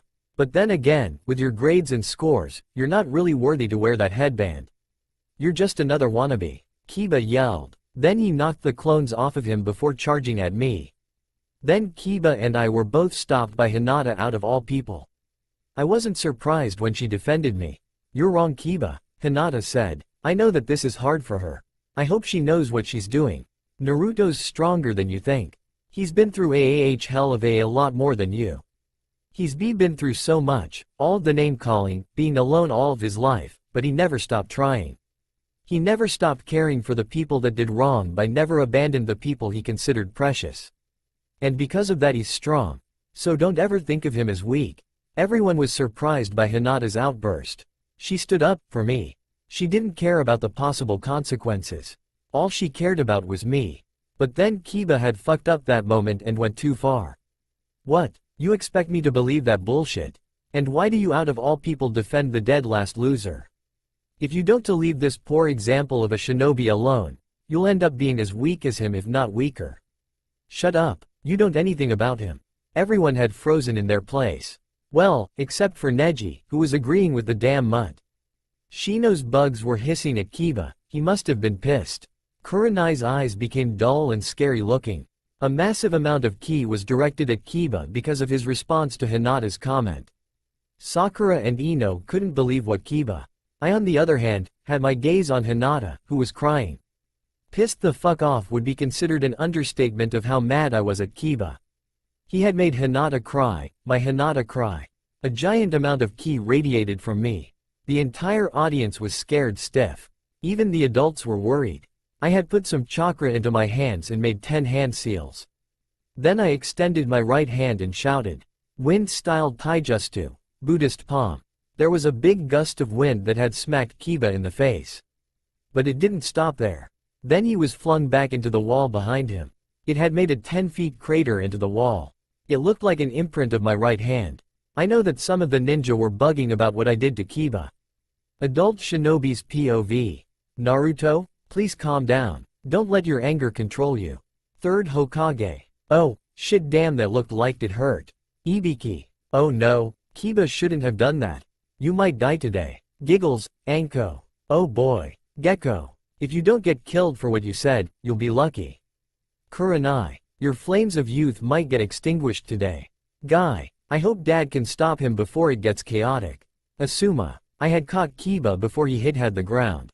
My hand had turned into a claw and it was placed in front of his forehead. I mixed my voice with Kyuubi to get his attention. I also turned my eyes red. That's it, I've had it with you. You've, like most of the people in this village, underestimated me for far too long. Well, now you will pay for your closed-mindedness, once and for all. I decided to show him what true pain really is. In my heart, I wanted him to pay for making Hinata cry. But the good guy in me just wanted him to learn. To never underestimate his opponent. It might kill you in the end. And in his case, it just might. Secret Genjutsu. Record of the Fallen. I yelled and poked him in the head. The entire area was filled with my chakra for 1 second, then it all went to Kiba's head, literally. There was a small hole in his head now. Nothing major, like a prick. He fell unconscious. And that was the end of the match, or so I thought. Kiba's POV. What is this place? It feels all dark and painful. It has the stench of death everywhere. I walked down a path that led to the Leaf Village. I then noticed a gang of people leaning over something. I ran over there to see what were they doing and it shocked the shit out of me. They watched as 2 Chunin were beating up a boy about my age. I had tried to stop it, but the crowd wouldn't let me. Then it was too late. I saw one of Chunin stab the boy in the back. I was beyond pissed. How dare they beat on a civilian, let alone a child? So I ran up and knocked them both for a loop. I ran with the boy to a rooftop to see who the young boy was. Being shocked was an understatement. When I turned the boy around, it was Naruto. He was barely breathing, and I could do anything about it. I couldn't let my comrade die. I started to cry. Then the entire area, including Naruto, suddenly disappeared. How could I just stand there? I'm a ninja, damn it. I could have stopped it, but you didn't, said a voice. It came from nowhere, but at the same time, it was everywhere. Who's there? Show yourself. I screamed. No one came out, but I did hear that voice again. You just stood there until the end to do something about it. Why? Why didn't you help him? I couldn't answer. The question repeated itself over and over again. Then I saw images of battles. Images of slavery, injustice and death. Men screaming in pain, women crying for their loved ones. Little children gathered up on wagons before they were shipped off like fresh produce. I couldn't stand it. I wanted to do something but I couldn't. It happened over and over. I actually vomited from all of it. I thought to myself, this has to be a genjutsu, but it doesn't feel like it. It feels so real. Why? Then it went black. And out of nowhere, I saw the Kyuubi. It was chasing me. I ran as fast as could, but it felt like I wasn't going anywhere. I couldn't do anything about what I saw. I felt powerless, weak, in pain. I couldn't stop it at all. But I had to try. I just stared at the beast, ready to die fighting. Naruto's POV. He was flipping all over the ground. Then he started to cry, a lot. For those who never saw this side of Kiba, they were shocked. I smiled and looked at my work. I felt guilty about what I did. I wanted to make him suffer, but I was mad, so I really didn't have control over myself. I decided to end it. I walked up to him to release the genjutsu. Release. He woke up, shaken to his core. He could barely stand. He couldn't even talk. But he stood defiantly, getting himself together little by little. I knew he was beat. I was surprised by his will, but he could get hurt if he keeps going like he is. I had to end it. Kiba, give up. What? Why? Look at yourself. Akamaru's immobilized. You can barely stand. I know for a fact that I completely smashed the right side of your ribcage. You can barely breathe. What makes you think you can continue this fight? I know what you saw in that genjutsu. It was put on me once. I know how you feel right now. No one will think of you as weak if you give up. On top of that, I might kill you if you keep going. Whatever, You just don't want me to embarrass you in front of everybody when I win," he said, trying to stay on his feet. I saw it in his face. He was not feeling great, but he didn't give up. I felt like I had absolutely no choice. I used the Hirishin to get in front of him and placed my hand, claw in front of his chest. "You leave me no choice. I'm sorry." I was 1 inch away from his heart when Kurenai yelled, "Kiba, give up." She was crying at that time. I told her that I might have to use this just you in the exams. She begged me to use it if, and only if that person deserved it. I guess she thought Kiba fit the criteria. I sure as hell thought so. She was shook from what she saw. She did help me with it, so I wasn't surprised when she told Kiba to surrender. She was concerned for Kiba as much as she was concerned for me. "Kiba, if you don't give up, you'll die. That Genjutsu is an S-classed Kinjutsu, or forbidden technique. If Naruto had put the full amount of chakra into it to get the full effect, you would be dead, and in a pool of your own blood. The Genjutsu sends subliminal messages to the target, over a repeated number of times. Usually it's used to scare inmates at the Anbu headquarters to talk. But Naruto changed it. Basically, the message will show you one thing and one thing only. And if it were a full power you would have did whatever the message told you to do. What was it that Naruto showed you? The main thing? Kiba was in serious pain. But he managed to say one word in order to describe what he saw. Death. And does anybody know why he saw only death? Kurenai asked. No answered, so I decided to. It's because I wanted him to die. Kiba, the Genjutsu is influenced by my emotions. I felt anger towards you. If I had put the full power of the Genjutsu on you, you would have killed yourself because it told you to. Everyone was shocked. Hinata stared at me for a little bit. Her eyes said it all. I understand why you did it. Scared as shit, but I understand why. Kiba, Kurenai paused and looked at me. Then she continued. I know you. You're a good kid. Act stupid most of the time, but a good kid. You're strong, but Naruto's is too much for you. He is sparing your life. So I suggest you take him up on his offer and give up. She was straining her voice because she was crying. She didn't want to lose anybody else to a Genjutsu. When she was younger, she had taught a Genjutsu to a ninja one time. That ninja ended up using on her sensei, killing him, and abandoned her village. Kurenai felt betrayed. I had told her in reassurance that I would never betray her. She was actually one of the first Junin to help me. So we had a brother-sister-like connection. She eventually stopped crying. I had already pulled away from Kiba's chest. Akamaru finally had gotten down from the wall and ran to his master's side. Kiba was actually more okay than I thought. I mean, he's in critical condition, but at least he's conscious. He must be very durable. Proctor, I surrender, said Kiba. Thank God. I thought that I was going to kill him. The proctor called for medical ninja to put him on a stretcher. I walked him to them. You okay? I'll live. Look, I was angry, okay? Akamaru never got hurt whenever we fought and I thought that he did. I overreacted. If I offended you or anything, I just wanted to say. Kiba's shattered ribs rubbed against his lung. He was fucked up. Hey, don't talk. You're pretty banged up. I'll get something to help you heal when this tournament is over. Now go with these med ninjas and rest. And with that he was hauled off the tower's infirmary. I still had my claws out. I wonder if everybody saw my physical changes. Nah, Naruto's pav. I walked back up to the catwalk and was greeted by almost everyone. Neji just stared at me. Gaara did as well. The Junin that were there, and the Hokage were smiling at me. Guess part 2 was a success. Everybody still has that "what the fuck just happened" face. It's priceless. I walked up to Hinata and she was rubbing her eyes. I hugged her from behind. You okay? Yeah. Are you okay? I'll live. Good. Did you have to smash his ribcage though? She said. I knew she was worried about him too. Yeah. How else was he going to learn? You could have just knocked him out, you know. My team needs him for missions. Where would the fun be in doing that? Besides, he'll live, I hope. What am I going to do with you? Hinata said, shaking her head. I hugged her again like 5 seconds later. We stayed like that for a while. Everybody staring at us in confusion, again. We broke apart. I just smiled and walked back to my team. Sakura was the first to speak. Naruto, did you really do that to Kiba? She asked. Would you be mad at me if I say yes? I didn't get an answer. I'll take that as a yes, or a maybe. I can't tell. All I do know is that I will not tolerate this bullshit anymore. With that said, I walked past Sakura and talked with Kakashi. Yo, he said, I just beat the shit out of a guy, showed off some of my best just you, and all he can say is yo? What of shit is that? Hey, so, what was that all about? Kakashi was one of the people I didn't tell my plan to. I didn't trust him because he was on Sasuke's ever since the wave mission. But now that Sasuke's in the hospital due to chakra exhaustion, I can fill him in. Well, those were the just you I've been experimenting with. I guess I got them down. Oh, okay then. Nice job on your match by the way.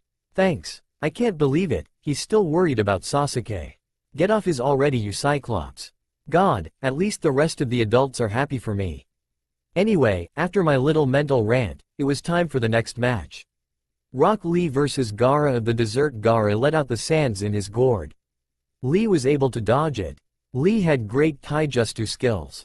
I watched him a few years back. He couldn't fight for shit. But now he's doing his best to pound Gaara into the concrete. He would be, if it weren't for that sand. It acts like a living being and Lee's attacks can't get past it. Guy tells Lee to take off some weights. They were 4 bars wrapped in a cloth. Huh, you think taking off some little weights will help you beat Gaara? Get real, said Tamari in disbelief. Lee dropped the weights. They made 2 3-feet craters. Lee zoomed past Gaara's defensive sand little by little until he kicked him in the face. Gaara's sand was too slow and Lee was just getting started. He kicked Gaara about 10 times before he was as high as the ceiling. Then he had wrapped Gaara up with the bandages on his arm. They spun around until they both hit the ground. Primary Lotus, was all Lee had said before they collided with the ground. Lee was hurt, but Gaara was unscathed. He had made a sand clone just in time. Gaara started to pound on Lee. He couldn't move around because he did the Lotus. It doesn't matter what he uses, Gaara can't be beat. He needs to give up, said Kankuro. They really didn't learn anything from my battle with Kiba. You guys really need to stop underestimating people. Lee's just getting started, I said. Guy looked at me and agreed. That's right Naruto. For you see, the lotus of the leaf blooms twice. What does that mean? Kankuro said in disbelief. Watch and see, I said as Lee prepared for his final attack. He started to get red. I could smell blood coming from him. His bones beginning to crack from pressure. He rushed forward, sending Gaara straight into the sky. Lee pops out of nowhere and starts smacking him around like a ball. The last hit wrapped Gaara by the belt. Lee pulled him back up only to meet a punch and kick to the chest. In a flash, Gaara went crashing into the ground. Gaara was hurt, but was able to survive Lee's hidden lotus. He then used what's left of his power to try and kill Lee. If it weren't for Guy, he'd be dead. He got out of the fight with only a broken arm and leg. Poor Lee, he was winning too. It was time for the last match, and everyone gasped at the names that popped up. I was staring at it for a while before it registered in my head. Hinata Hyuga vs Neji Hyuga. The entire audience were shocked into silence. I was starting to get worried. I mean, I trained with Hinata for 3 days before this started, so I know how strong she is. But I don't have the slightest clue on how strong this Neji is.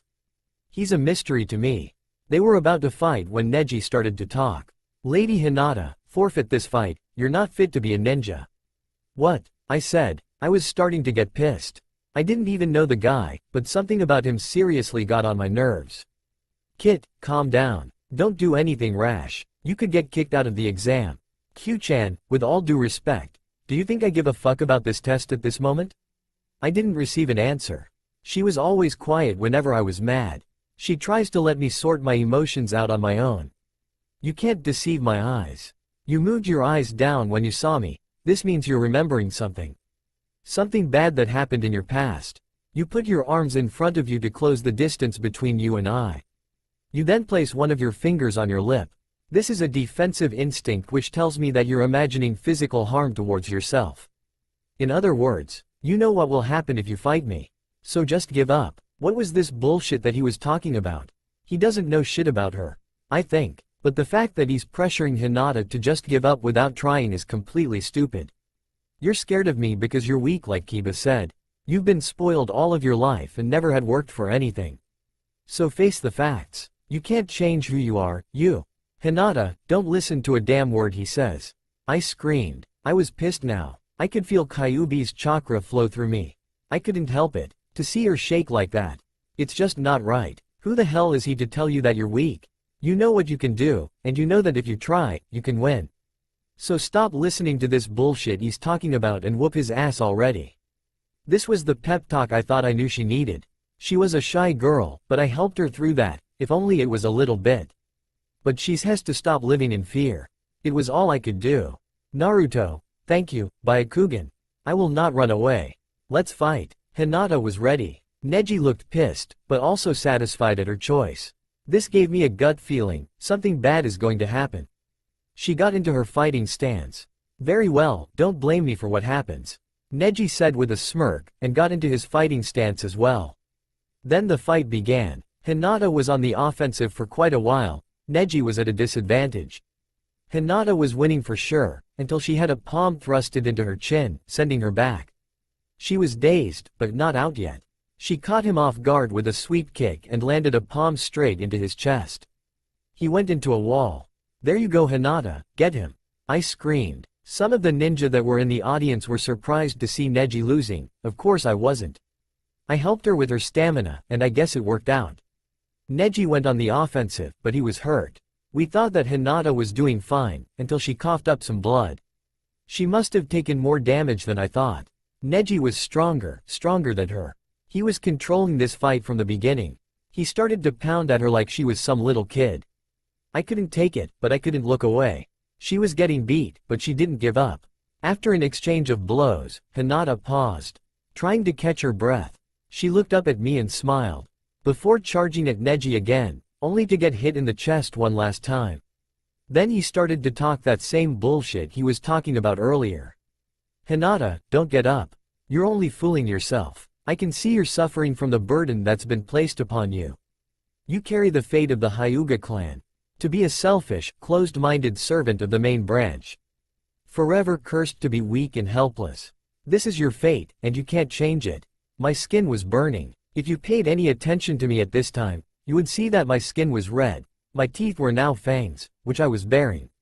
Kyuubi's chakra coursed through me. You would also see that I was crushing the railing that I was holding on to. The disrespectful shit that was coming out of his mouth, and it was against his own cousin for that matter. It was driving me crazy. Kyuubi tried to calm me down, but she was powerless. I had gained some hope when Hinata stood up. She was holding herself up, still trying to fight. You're wrong, Neji. It is you is suffering. What was that? You are the one that is suffering because of the fate of the main and branch houses of our clan. You're too arrogant to listen to anything. To bend up on revenge. It's consuming you. To be honest, I pity you. You'll never learn that you can escape your fate if you try. Hinata said, breathing heavily. Neji had enough. His Byakugan flared. The fight was decided in his favor, but he didn't care. He charged at her. That's when I decided to do something about this. I've had it. I will not stand for this anymore. How dare he treats her this way? He'll pay. I completely agree, Kit. This human has disgusted me from the moment I laid eyes on him. I won't stand for this either, so let's show him what happens when he messes WTIH the ones we care about. Agreed. And with that, I had body flickered to Neji's side to teach him a lesson. But Kami, who must like fucking with me, had other plans for the both of us. Before Neji could get to Hinata, and I could get to him, we were both stopped. He was stopped by Kurenai, Kakashi, Guy, and Gekko.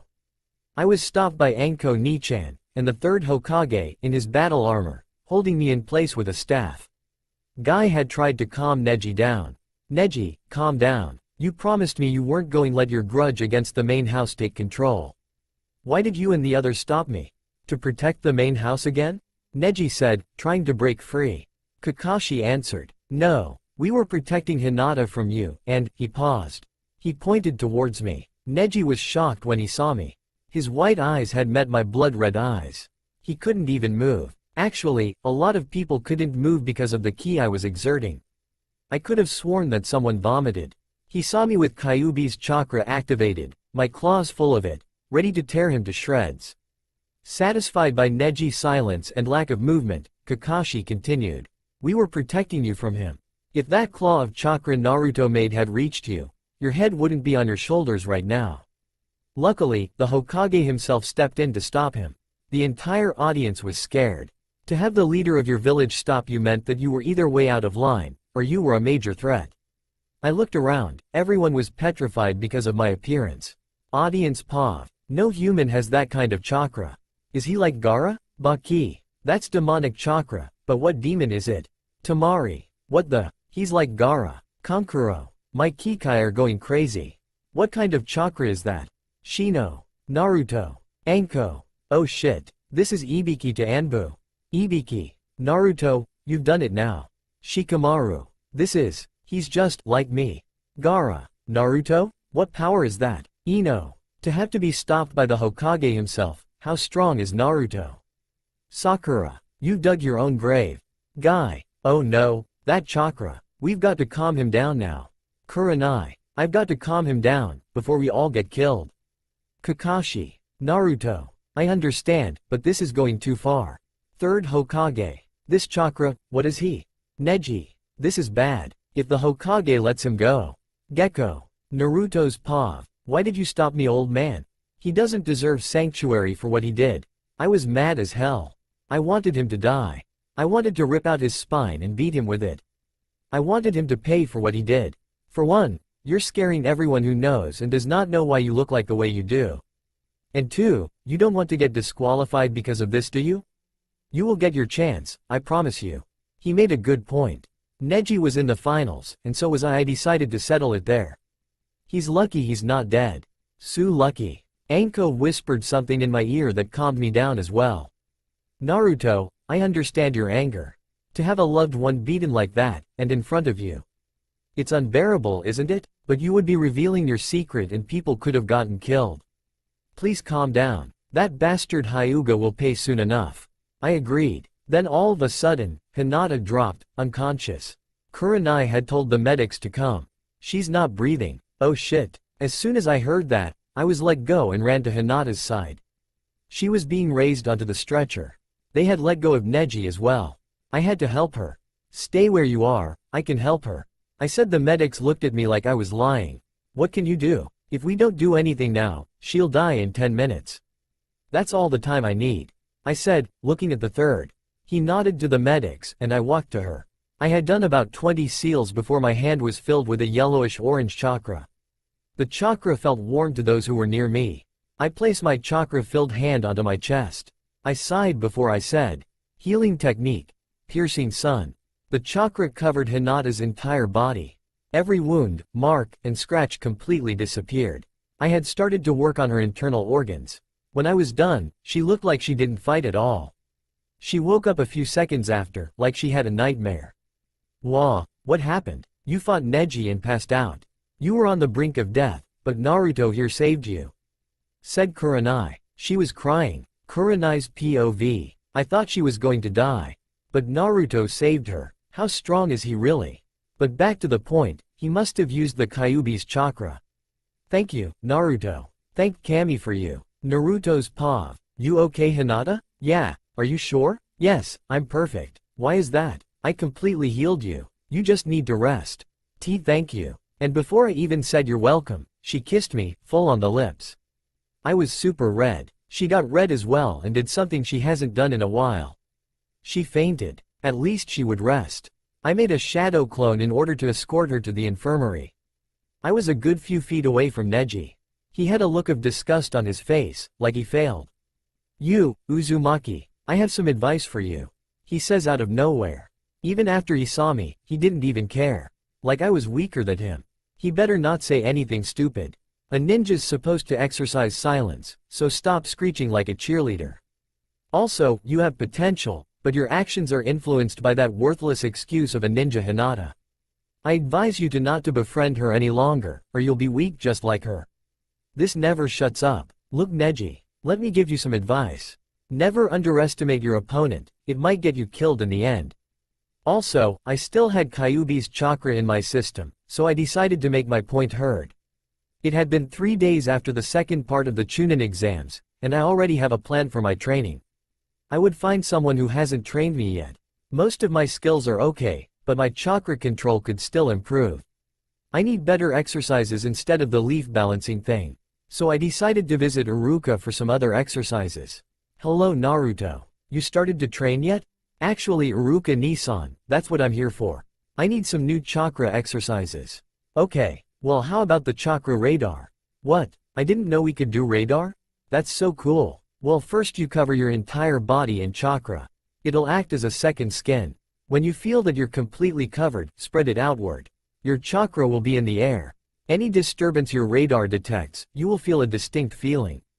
That feeling will help you identify a person's chakra. Try it now. And I did what he told me. It's like performing my adamant shield, but it doesn't harden. My chakra covered my entire body, and then I expelled it. I felt Iruka Nissan's chakra immediately, which felt like cool, refreshing water. Cool. I could feel your chakra Iruka. It felt like cool water. Really? Well that's good. Keep practicing with this and you'll be able to pinpoint chakra signatures from far away. Come to me if you need anything else, okay? Okay, bye. I ran as fast as I could after my meeting with Iruka. Iruka was one of the people who started my private training. If he didn't tutor me after school, checked out books from the library, practiced just you with me, I wouldn't be where I am today, in the final round of the exam, getting ready to fight. Neji. The sound of his name still makes my blood boil. I'm surprised that I haven't lashed out on someone yet. Maybe it's because me visiting the hospital. Flashback. It was the day after we were dismissed by the Hokage for our 1-month training period. No one had talked to me after what happened after Hinata's fight. They just stared at me. I mean, I wouldn't talk to me either. Apparently, I looked like a crazy monster. But could you blame me? I visited Hinata when she was in the hospital. She was being treated for chakra exhaustion. Luckily, my piercing sun technique worked better than I thought. I walked past Hiyashi, her father, when I went towards her room. He had a look of concern, but then he smiled at me and let me pass. What was that all about? I thought as I went past. There weren't guards in front of her door. Now why is that? Don't they know that her emotionally compromised cousin tried to kill her? Did they even care? Or was she saved by me? I didn't know. All I wanted to know was if she was alright. I walked into her room. She was sleeping. Her dark indigo hair, waving around from the breeze in the window, her cream-colored skin that was soft to the touch. I couldn't help but stare. Then an annoying voice interrupted my little moment of peace. Like I said, someone's in love. Shut up. Naruto and Hinata sitting in a tree, KISSIN. Shut up. During my little conversation with Kyuubi, Hinata wakes up to me talking to no one. This was embarrassing. Am I interrupting something? She said. I whipped my head around to see her smiling. No. How are you? Good. Good, that's it? I mean, your cousin tried to kill you, and you feel good? Yeah, they said that I'll be able to leave in about 3 days. So I'm good. And I knew that he would something like this, so I understood. It's not his fault. How do you feel? What do you mean it's not his fault? Yeah, it's the elders of my clan's fault. They did something that changed his life. What did they do? I can't say. So, how are you? Are you sure you want to know? Naruto. When she said my name without the honorific, it meant that she was serious. He needs to pay for what he did. I already decided on it. Don't kill him. He's just emotionally wrecked. Like I said, it's not his fault that he's like this. I'll try. He still needs to learn. He thinks that he's the only one that's had a bad life. That'll change. That's all I'm asking. And with that, we started making out for about 5 minutes. End flashback. After my visit with Hinata, I went to Kiba's room. He was pretty banged up. I healed him and said that he needs to stay in her for another week. He complained, but agreed. I left out of his room and ran into Sakura and Ino. They were carrying some flowers. Were they visiting someone? Hey girls. Hey, Naruto. You okay? Sakura said. Her voice was very low. She looked kind of scared of me. Ino had a mixture of looking scared and looking confused. A few seconds of silence passed before Ino broke it. You here for Hinata? Yeah, and I healed Kiba. Who are you here for? And in unison they both said, Sasuke. Of course. We may be friends now, but it still irks me that these girls fawn all over him, and he doesn't care about it. Maybe it's not his fault. They might want just because of his clan. I just don't know. Even if we are friends, I still feel sorry for him. Then I was surprised with what Sakura said next. Oh, and I also have some flowers for Rock Lee. He fought well out there and it's the least I can do. Sakura said as fast as possible. Wow, did Bushy Brow get her attention? And why do I even care? I don't like her anymore. I got Hinata, and I am good. I don't need anybody else. Wow. Okay then, I going to go train. Tell him that I said hi, okay? I'll see you guys later. And with that I body flickered to the next area of the hospital. There I ran into Kakashi-sensei, who was reading his Make-Out Paradise books. Who in their right mind would make that kind of crap to read? Might as well make it porn with all the detail they have in it. Hello Naruto. How was your hospital visit? It was alright. Look Kakashi-sensei, I need someone to train me for the final exam. All of the Junin that I know of has trained me. All who remain are you and Guy. And I haven't been able to find him. What about some of the Junin that you don't know? Most of them I can't find, or I don't like them because of the hate they have for Q-chan. Well sorry, I'm training Sasuke to go up against that Gaara guy.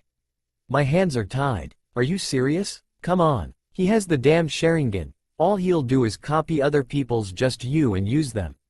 That's not really training. I'm sorry, but he's not strong enough, and besides, I believe that you'll win. Just find someone that fits your style of training. Kakashi said and body flickered away. I cursed under my breath. I walked out of the hospital and towards the hot springs. There I found Ebisu looking into the river.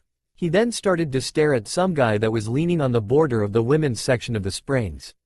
Oh no, please don't be him, I thought as Ebisu ran towards the familiar silvered-haired man. Then what I feared was confirmed when said man summoned a giant toad. The toad pulled out its tongue and slammed Ebisu on his head. I was going to have to talk to him after all. Hey, I said, pulling the man's coat. He looked at me with confusion, like he recognized me. He better, I'm his godson for Kami's sake. His silver hair tied into a ponytail. With a red vest. How could I not recognize him? What is it, kid? That's it? I haven't seen you since I was 5 and all you can say is what is it? Do I know you? He said with a confused face. Are you kidding me? He doesn't even remember me. You don't remember me, do you? Should I? Yeah, I mean, I am the legacy of the 4th after all. And that had got his attention. He saw my father in me for a second before returning to the present timeline. His face still confused, but then it turned back to normal. So, what is it? Out of all the things he could say. Hi Naruto, how are you? Sorry for not visiting for 7 years. Here's my reasons. I had let my anger subside. Save it for Neji, I thought as I answered him. I'm in the Chunin exam and I need to train. Can you help me? Maybe. I could teach you a just you. Also I could teach you how to walk on water. What elemental chakra do you have? Well, my chakra was originally just wind-natured, but because of Kyuubi, not that it's something bad or anything, made it so that I'm equally good with all of the elements. What? Was all he said. That face cracks me up. He looks so stupid. Jiraiya's pav. Well, at least the fox is good for something. But I still don't believe that it means no harm. Only time will tell if it's pulling Naruto into a plot to try and escape the seal. I'll have to look at it later. Okay, and how is the fox? She's fine. Been alright since you left. She's been helping me train. Oh yeah, she said it's not some plot to get out of the seal. She just wants to help me. Okay, anything else I need to know before we get started? Yeah, I can purify her chakra. Again, what? How can you do that? I don't know. Q-chan says that it has something to do with the seal. That's one of its functions. Somehow I'm speeding up that process. Kyuubi will be fully purified in about a year's time if I keep using it. So somehow both of you can speed up the chakra purification, and Kyuubi will still exist when it's done right. Yup. In a nutshell. I can't believe it myself. Okay then, here's the deal. I'll try to teach you the 5 just you I have in this scroll, then I'll let you sign the Toad contract. Deal? Okay, but I already signed a contract. He has that infamous, what the fuck, look. Priceless, just priceless. What contract? Kitsune, you helped me find it. Don't you remember? Aha, oh yeah, I remember that. That was your first time outside the village. Anyway, we'll see if the boss summoned for the toads will make an exception. I'll see you tomorrow. This boy is full of surprises. With a little more training, he'll even surpass his father. I gave Sensei his father's scroll for the Hirishin, so maybe it's time for him to learn his other just you. Naruto's pav. Yeah, see ya. And it was like that for every time we would meet up. It was the 3rd week and I've learned 4 out of the 5 just you. Earth style. Terra shield. Fire style. Toad flame bomb. Water style. Great whirlpool, in honor of my mother. And wind style. Blade cutter. Arrow Sennin decided to give me the last just you after I signed the contract. Before I give you the lightning style just you, I want to get the summoning out of the way. Okay, did you sign it? Yeah. As I looked over the names of the previous signers, one was stuck out the most. Minato Namikaze. Dad. Wow, this was a shocker. I knew Dad signed the Toad contract, I never thought about signing it myself. I ended up summoning a small toad with a white mohawk and a blue hooded coat. He also had a beard. Jiraiya couldn't stop laughing until he actually saw who I had summoned. He did a double take. Pa? Was Jiraiya's response as he got the attention of the frog. Who summoned me? Jiraiya, what do you want? It wasn't me who summoned you here, Pa. Oh? Then who then if not you? That would be me, I said, getting the old-looking frog to look at me. And who are you? Naruto Uzumaki, sir. I was a little surprised. Why was it so small? Kid, this is Fugaku, father of Gamabunta, the current Toad boss summon. To summon him required double the amount to summon his son. Wow, maybe it's luck. Far from it, kid. You got the talent. You just need to train.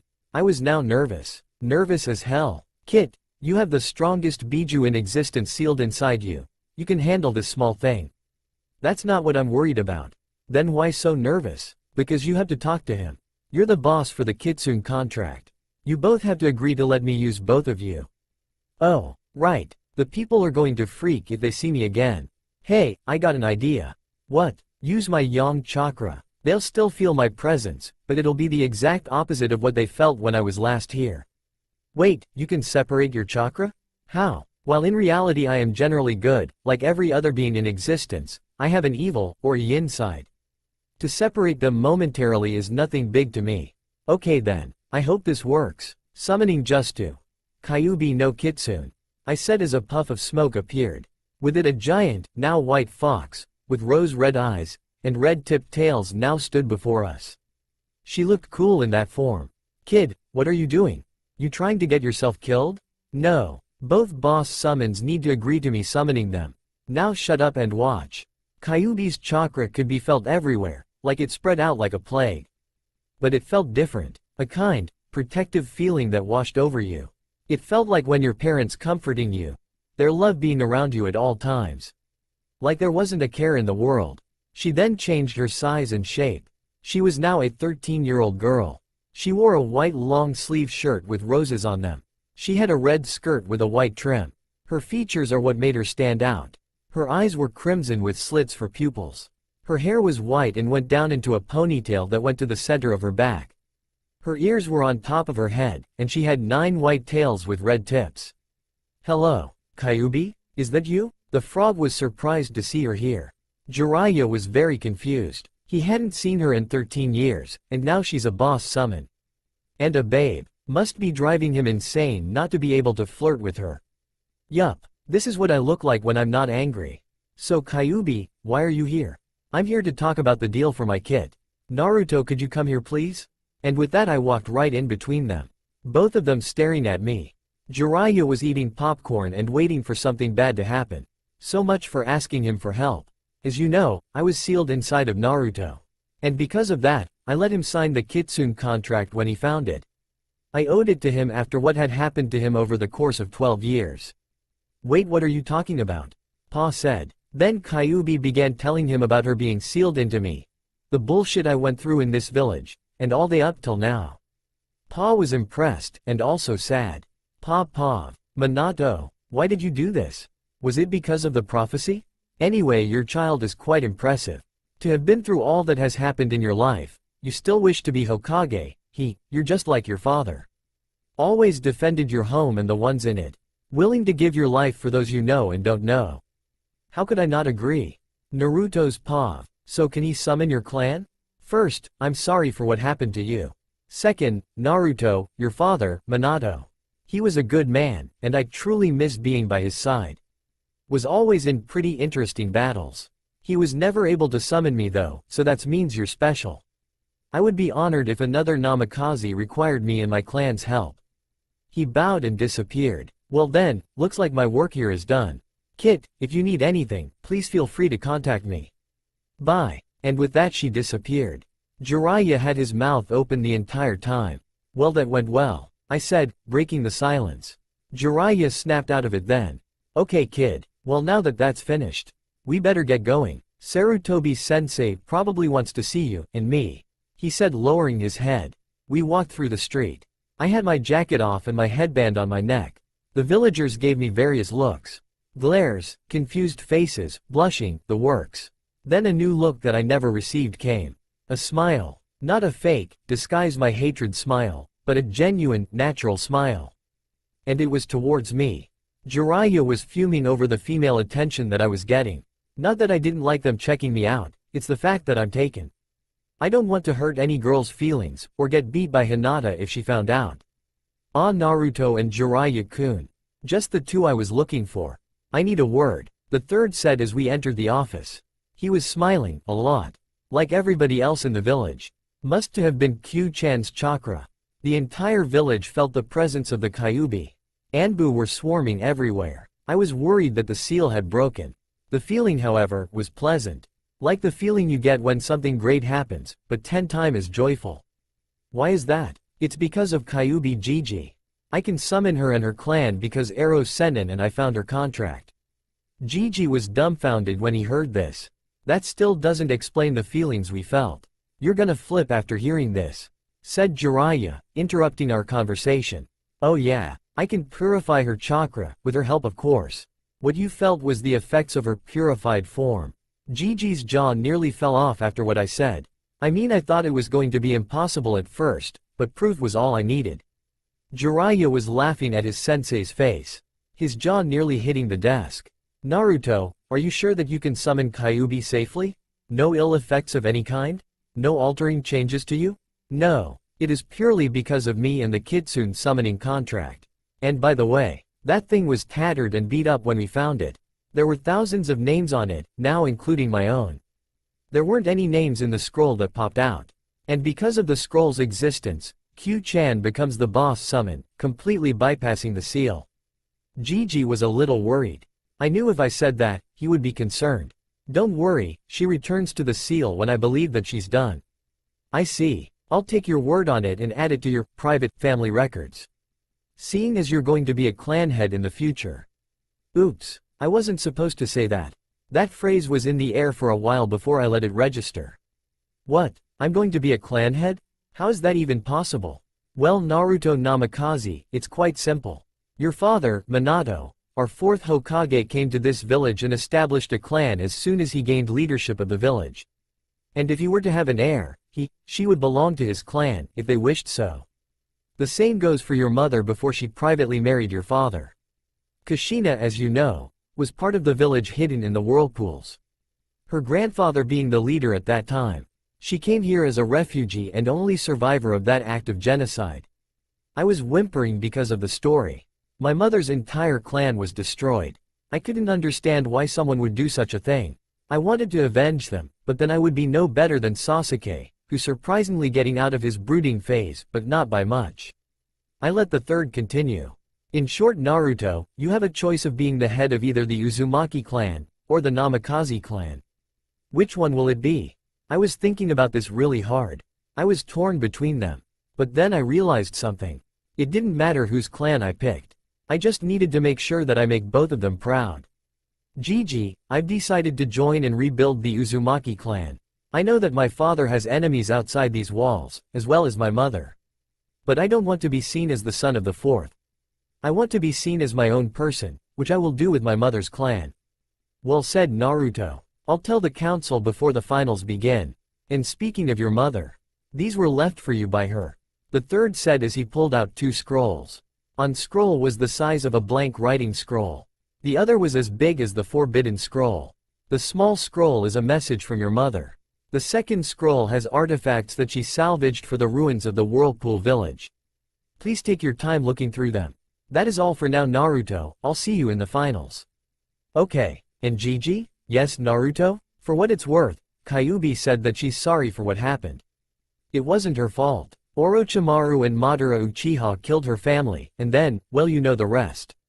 This took the old man for a loop. All this time he believed that Kyuubi did this by herself, but to find out that Orochimaru was angering him. But to also have Madara, who was believed to be dead, have a part of this, made him feel worried. Thank you for sharing this with me, Naruto. This info will be ranked SS and will not leave this room. Is that understood? Jiraiya and I both snapped at attention. Yes. And with that, Jiraiya and I left the Hokage's office with tears running down our cheeks. I was happy to have found out more about my family. And I promised to make them proud, no matter what. I could guess why Jiraiya was crying, probably going over memories of both her and Dad. Never saw him as a father figure material. I was also relieved that I was closer to clearing Q-chan's name. I hope this plan works. I reviewed the last Just You scroll, which contained the Just You lightning style, lightning dragon. This Just You was the coolest out of all of the Just You I learned over these 3 weeks. I knew that I was ready to give that bastard Neji the beating of his life. And to show everyone the real me. It's the last 2 days of the 1-month training and I was doing last-minute training for the past 3. Perform Muay Thai, Aikido, and Capoeira Kata twice, check. Finish Kenjutsu training from Dad's scroll, check. Had Hirishin Kunai knives made in bulk, check. Extra large pouch, black belt, black holster, check, check and check. Now only one thing remains. I never touched the scrolls for some reason. I was eager to see what was in them, but something else that was important came up. I went to my parents' grave to pay my respects. I had 2 red and 2 white roses for them. I would usually say hi, talk about upcoming event that include me, which were the Chunin exams this time. And lastly place flowers onto the tombstone. But this time was different somehow. I could feel it, like someone was there. Hi Mom, Dad, it's me again. It's almost time for me to participate in the exams. I know you guys will be watching, right? Then out of nowhere, of course I will. Now what kind of parent wouldn't watch their son? The voice out of nowhere. This is going too far if this is some kind of prank by the villagers. Who is out there? Come out. I yelled, but no one answered me. But then a figure did come out of nowhere. These figures were covered in a gray aura, like they were misplaced. She was Ghost. But who they were, left me happy and confused at the same time. I had taken out a picture and compared her to the ghost that was in front of me. Besides the gray glow, they looked exactly alike. The woman was as beautiful. She wore a light red kimono with white swirls and a white rose in her hair, which went all the way down her back. She also had a headband tied around her neck with the whirlpool insignia on it. The metal plate was attached to a blood-red cloth. She walked towards me. I, on the other hand, was frozen from the sight of the person that was in front of me. Only one word escaped my mouth. Mom. She embraced me in a hug, crying crocodile tears. She let go after 5 minutes and began to speak. Hello Naruto-kun. How are you? I don't know. My day was predictable as every other time I did this, to come and see you. But this is a little different from last time. Why did you pop up now? That's a good question. When you come here, you're exposed to a lot of spiritual energy. It usually doesn't affect humans, but you're an exception. Because you have the Kyuubi inside of you, who's an elemental spirit, you're connected to the spirit realm. You can see and talk to Ghost. This rattled my brain a bit. From Kyuubi jailer to Ghost Whisperer was not part of my plan. But at least I get something out of this. Kyuubi, did you know about this? Yeah, but I never thought that you would run into Ghost, so I never brought it up. Oh, never mind. So Mom, why are you here? Why haven't you passed on? Another good question. You see, I had already passed on. But I'm now considered your guardian angel. After years of bargaining, I gained access to the realm of the living, in order to meet and protect you until you die. I'm here to teach you, help you, and finally be there for you. If I wasn't so weak, I wouldn't have died and you wouldn't have been alone. I understand your anger, your depression, and shock about this. But I will try my best to help you and be the mother you deserved. She said, hugging me again. Her warm skin against my face felt like heaven. There was so many questions that I wanted to ask. So many. Mom, I could never be mad at you. I was brought into this world by you. You gave up your life so that I could have one. You're my hero because of that. I hugged her harder. She was crying too. I'm glad. Thank you Naruto, thank you so much. Hey, Mom, you're going to be here in the cemetery, right? Actually, I'll be following you from now on. Oh, okay then, can I ask you something, about our family? Sure, anything? Do we have a Kekkei Genkei? Actually we do. It's called the God's Shield. Its description is in one of the scrolls one left you. You did get the scroll, didn't you? Actually, I just received the scroll a few days ago. I wasn't able to read it because it was getting ready for the exams. It's okay. I might as well explain it to you now. It hardens our skin to be as hard as tempered steel, if not harder. Most attacks except justice will not even lay a scratch on you. Chakra-based attacks will do at least half of their original damage. It also gives us a longer lifespan by reviving a few dead skin cells while making new ones of making new ones. Also our senses increase in strength, but those and the skin hardening will come at a later stage of development. We also gain an insane amount of stamina and chakra that only gets bigger as we become adults. We never found out why this is. It's activated as soon as we become aware of it. I know it's stupid, but that's how it works. This bloodline was why we were hunted. To gain its power and literally make super ninja. Our blood would guarantee the transfer of our abilities. The Uzumaki were some of the first ninja clans before recorded history, and our power was wanted by everyone that knew of our existence. When the Whirlpool Village was established, we only let out the info we wanted to make public. Those who couldn't get the power of our blood tried to take it. But my grandfather saw this coming, and sealed everyone in the family's power, so that in death, would it be destroyed. An invasion of our village took place and everyone was killed. I got there too late and saw Grandpa lying in his own blood. He told me to get to the vault of our mansion and seal its contents into scrolls. Then he told me to go and live how I wanted, and never return here. I didn't want to, but I agreed and left my home, forever. I wanted revenge. The people behind it were from the Hidden Mist Village and Hidden Cloud. The Mist Ninja just wanted the land. The Cloud Ninja wanted our bloodline. When the Cloud Ninjas found out that I was here, they tried everything to get to me, and also try and steal the Byakugan, on many occasions.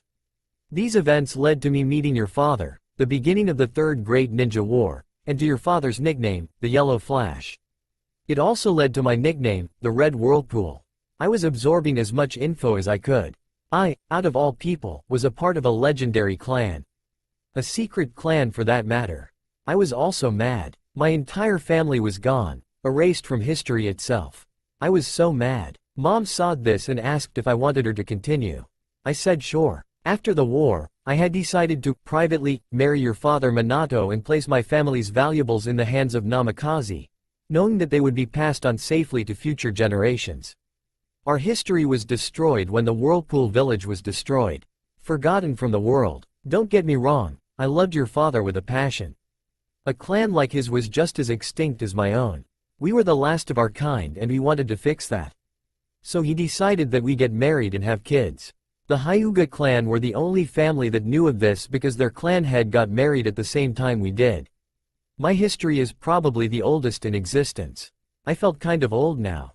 But according to Mom, thanks to our bloodline, and to Q-chan, it'll take a while for me to age. And my parents have history with Hiyashi, the current head of the Hyuga clan. That was a shocker. No one who ever fought a Namikaze had lived. Well, except for me, that bastard Orochimaru. Mom clenched her fist. I growled at that name. Mom smirked at me. She knew that I would eventually grow to dislike the snake like she did. I told her about my fight with him, and how I whooped that ass. She was laughing so hard, she almost went back the spirit realm from the pain. After our little laugh, she continued. And when I found out that I was pregnant with you, I had decided to retire as a ninja right then and there. I wanted to see my bloodline continue. To see the name Uzumaki rise again. But I knew that would change when the Kyuubi attacked. I was stressed out to the point of my healing factor going into overdrive. Many females in our clan died after at least 2 kids because our healing ability is overused. It was really rare and sad when a woman would die after having 1 child. It meant that the bloodline was strong in that child. I didn't care about that because I knew that if I died, Minato would take care of you. My hopes were so high. I was shocked when he told me that he had died sealing Kyuubi into you. I wasn't mad, but relieved. Kyuubi was a good friend of your father and I. We actually knew each other during the war. I had ran into her in the forest.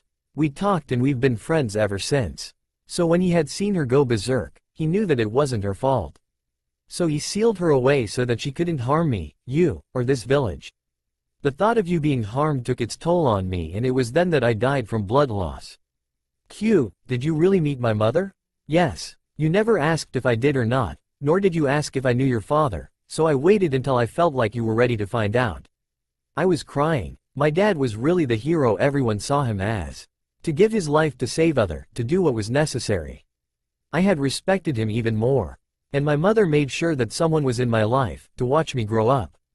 I loved Kyuubi more like a real sister now more than ever. Thank you, Mom. You helped find out more about my origin, and I appreciate that greatly. And now I have you and Q-chan. Will you be at my side during the finals, cheering me on? Of course, son. I wouldn't miss it for the world. Oh yeah, who was that Hyuga girl that you've been smooching on? You know about that? Mom. Oh, don't get defensive now. I hear things from other spirits. Plus you've shared everything else to me, so you might as well spill it. Who is she? Mom said as we walked towards my house. I explained to her how my relationship with Hinata started. From simple and constant acts of kindness. From admiration and inspiration to full-blown love. She went on and on all the way home. She wouldn't stop talking about it. What am I going to do? Now I'll have her on my case. You should be grateful. She's just trying to know you. She only listened to you, and never had a chance to talk to you. To hug you and protect you at night. She deserves to act this way. You're right, Q. She does deserve this, and I can't deny it to her. In fact, I want to make it permanent. I said with a foxy grin. Naruto Namikaze Uzumaki, what are you planning? Nothing you need to know about, not yet anyway. Kyuubi stared at me for a while before going to sleep. I had talked to Mom about the contents of the scrolls she left for me. It indeed had the full description of our bloodline, and how to use it. I just have to place chakra all over my body and keep it there. The big scroll had a 4.5-foot sword, with a blade made of white steel. The guard had whirlpool on all four sides. The blade was white as snow and had a razor's edge. The kanji for Kiin Uzumaki engraved on its side. The sheath had 5 red whirlpools going down it. The family symbol was made of gold and was in a glass case. The last item was her headband. She explained that in his father's vault were the rest of her family artifacts, and the inheritance I would gain from both of them. I was ecstatic about it and I was not about to go to sleep, but she insisted that I do. Author's POV. Kushina looked over her son. His spiky blonde hair covering up his eye. She rubbed his whisker marks, the only things from stopping people from mistaking him for Minato. She then kissed his cheek and whispered something in his ear.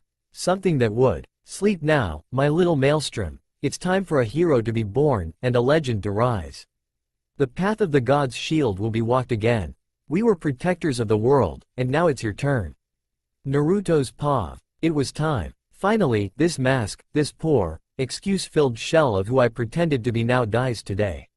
Now, standing in front of the mirror, was the real me. In a black t-shirt with my family symbol in the center, with a dark orange trim at the bottom. Over that a white long neck jacket, with a dark orange flame trim. The bottom of it was torn up. The inside was a dark orange with a black flame trim, made to be turned inside out. On the left sleeve was the Leaf Village symbol, and on the right was my red spiral. On the back of the jacket, rested the kanji that represented the word, believer. My pants were now black ninja pants with many pockets. I had my family katana. My headband was now black and was extra long. My hair went down to the middle of my back and I had a light tan. People are going to think that my dad came back from the dead. Well, that's what my mom said they would think. She did when I was done dressing. My white leg holster was filled with kunai and shuriken strapped on my right leg. And a pouch full of 3-pronged kunai was on my waist. My arms, from the center of my fingers, to halfway up my wrist was covered in black bandages. I was rushing to the arena, hoping that I would make it. I was at the front gate when I noticed the person I was facing. Neji, talking to someone about fate and destiny, and all that other bullshit. I'm going to enjoy making him eat those words, if I don't kill him first. The finalists all lined up in front of the Hokage. Before I went to take my place, I summoned a kitsune to lead my mother to Hinata, and create a connection between the two. She wanted to talk to her, and the one-tailed white kitsune, Alice, was the one Kyuubi recommended. When she was in position, she was to sit on top of Hinata's lap, stating that the connection was ready. Hinata's POV. Hinata Hyuga, I am Alice. Master Naruto has summoned me so that you could talk to someone of importance. I wondered why Naruto would want someone to talk to me. But I didn't think that a summoning was needed to do so. It was so cute, I couldn't help but hug it. Hinata, where did you get that fox? Kiba asked. I was still mad at him, but he was still my teammate. From Naruto. Oh, he was very careful around me now. He should be. See that my boyfriend, still trying to get used to saying that, is the one that kicked your ass. I brought my attention back to the little kitsune that was in my lap. And who am I going to be talking to, little one? That answer was given in the form of a gray glowing woman sitting in the empty seat next to me. The young kitsune, Alice was it, sat in my lap. The woman had on a white dress with short sleeves with blue swirls that resembled whirlpools. Her hair was rose red and went all the way down to her butt. I activated my Byakugan, and noticed that she was made of pure chakra. Like it was given form. What almost gave me a heart attack was when she talked to me.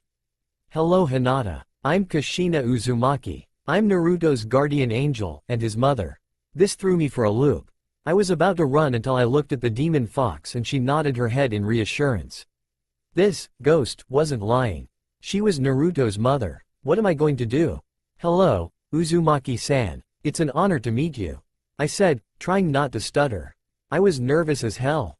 I'm talking to a ghost with a white demon fox on my lap.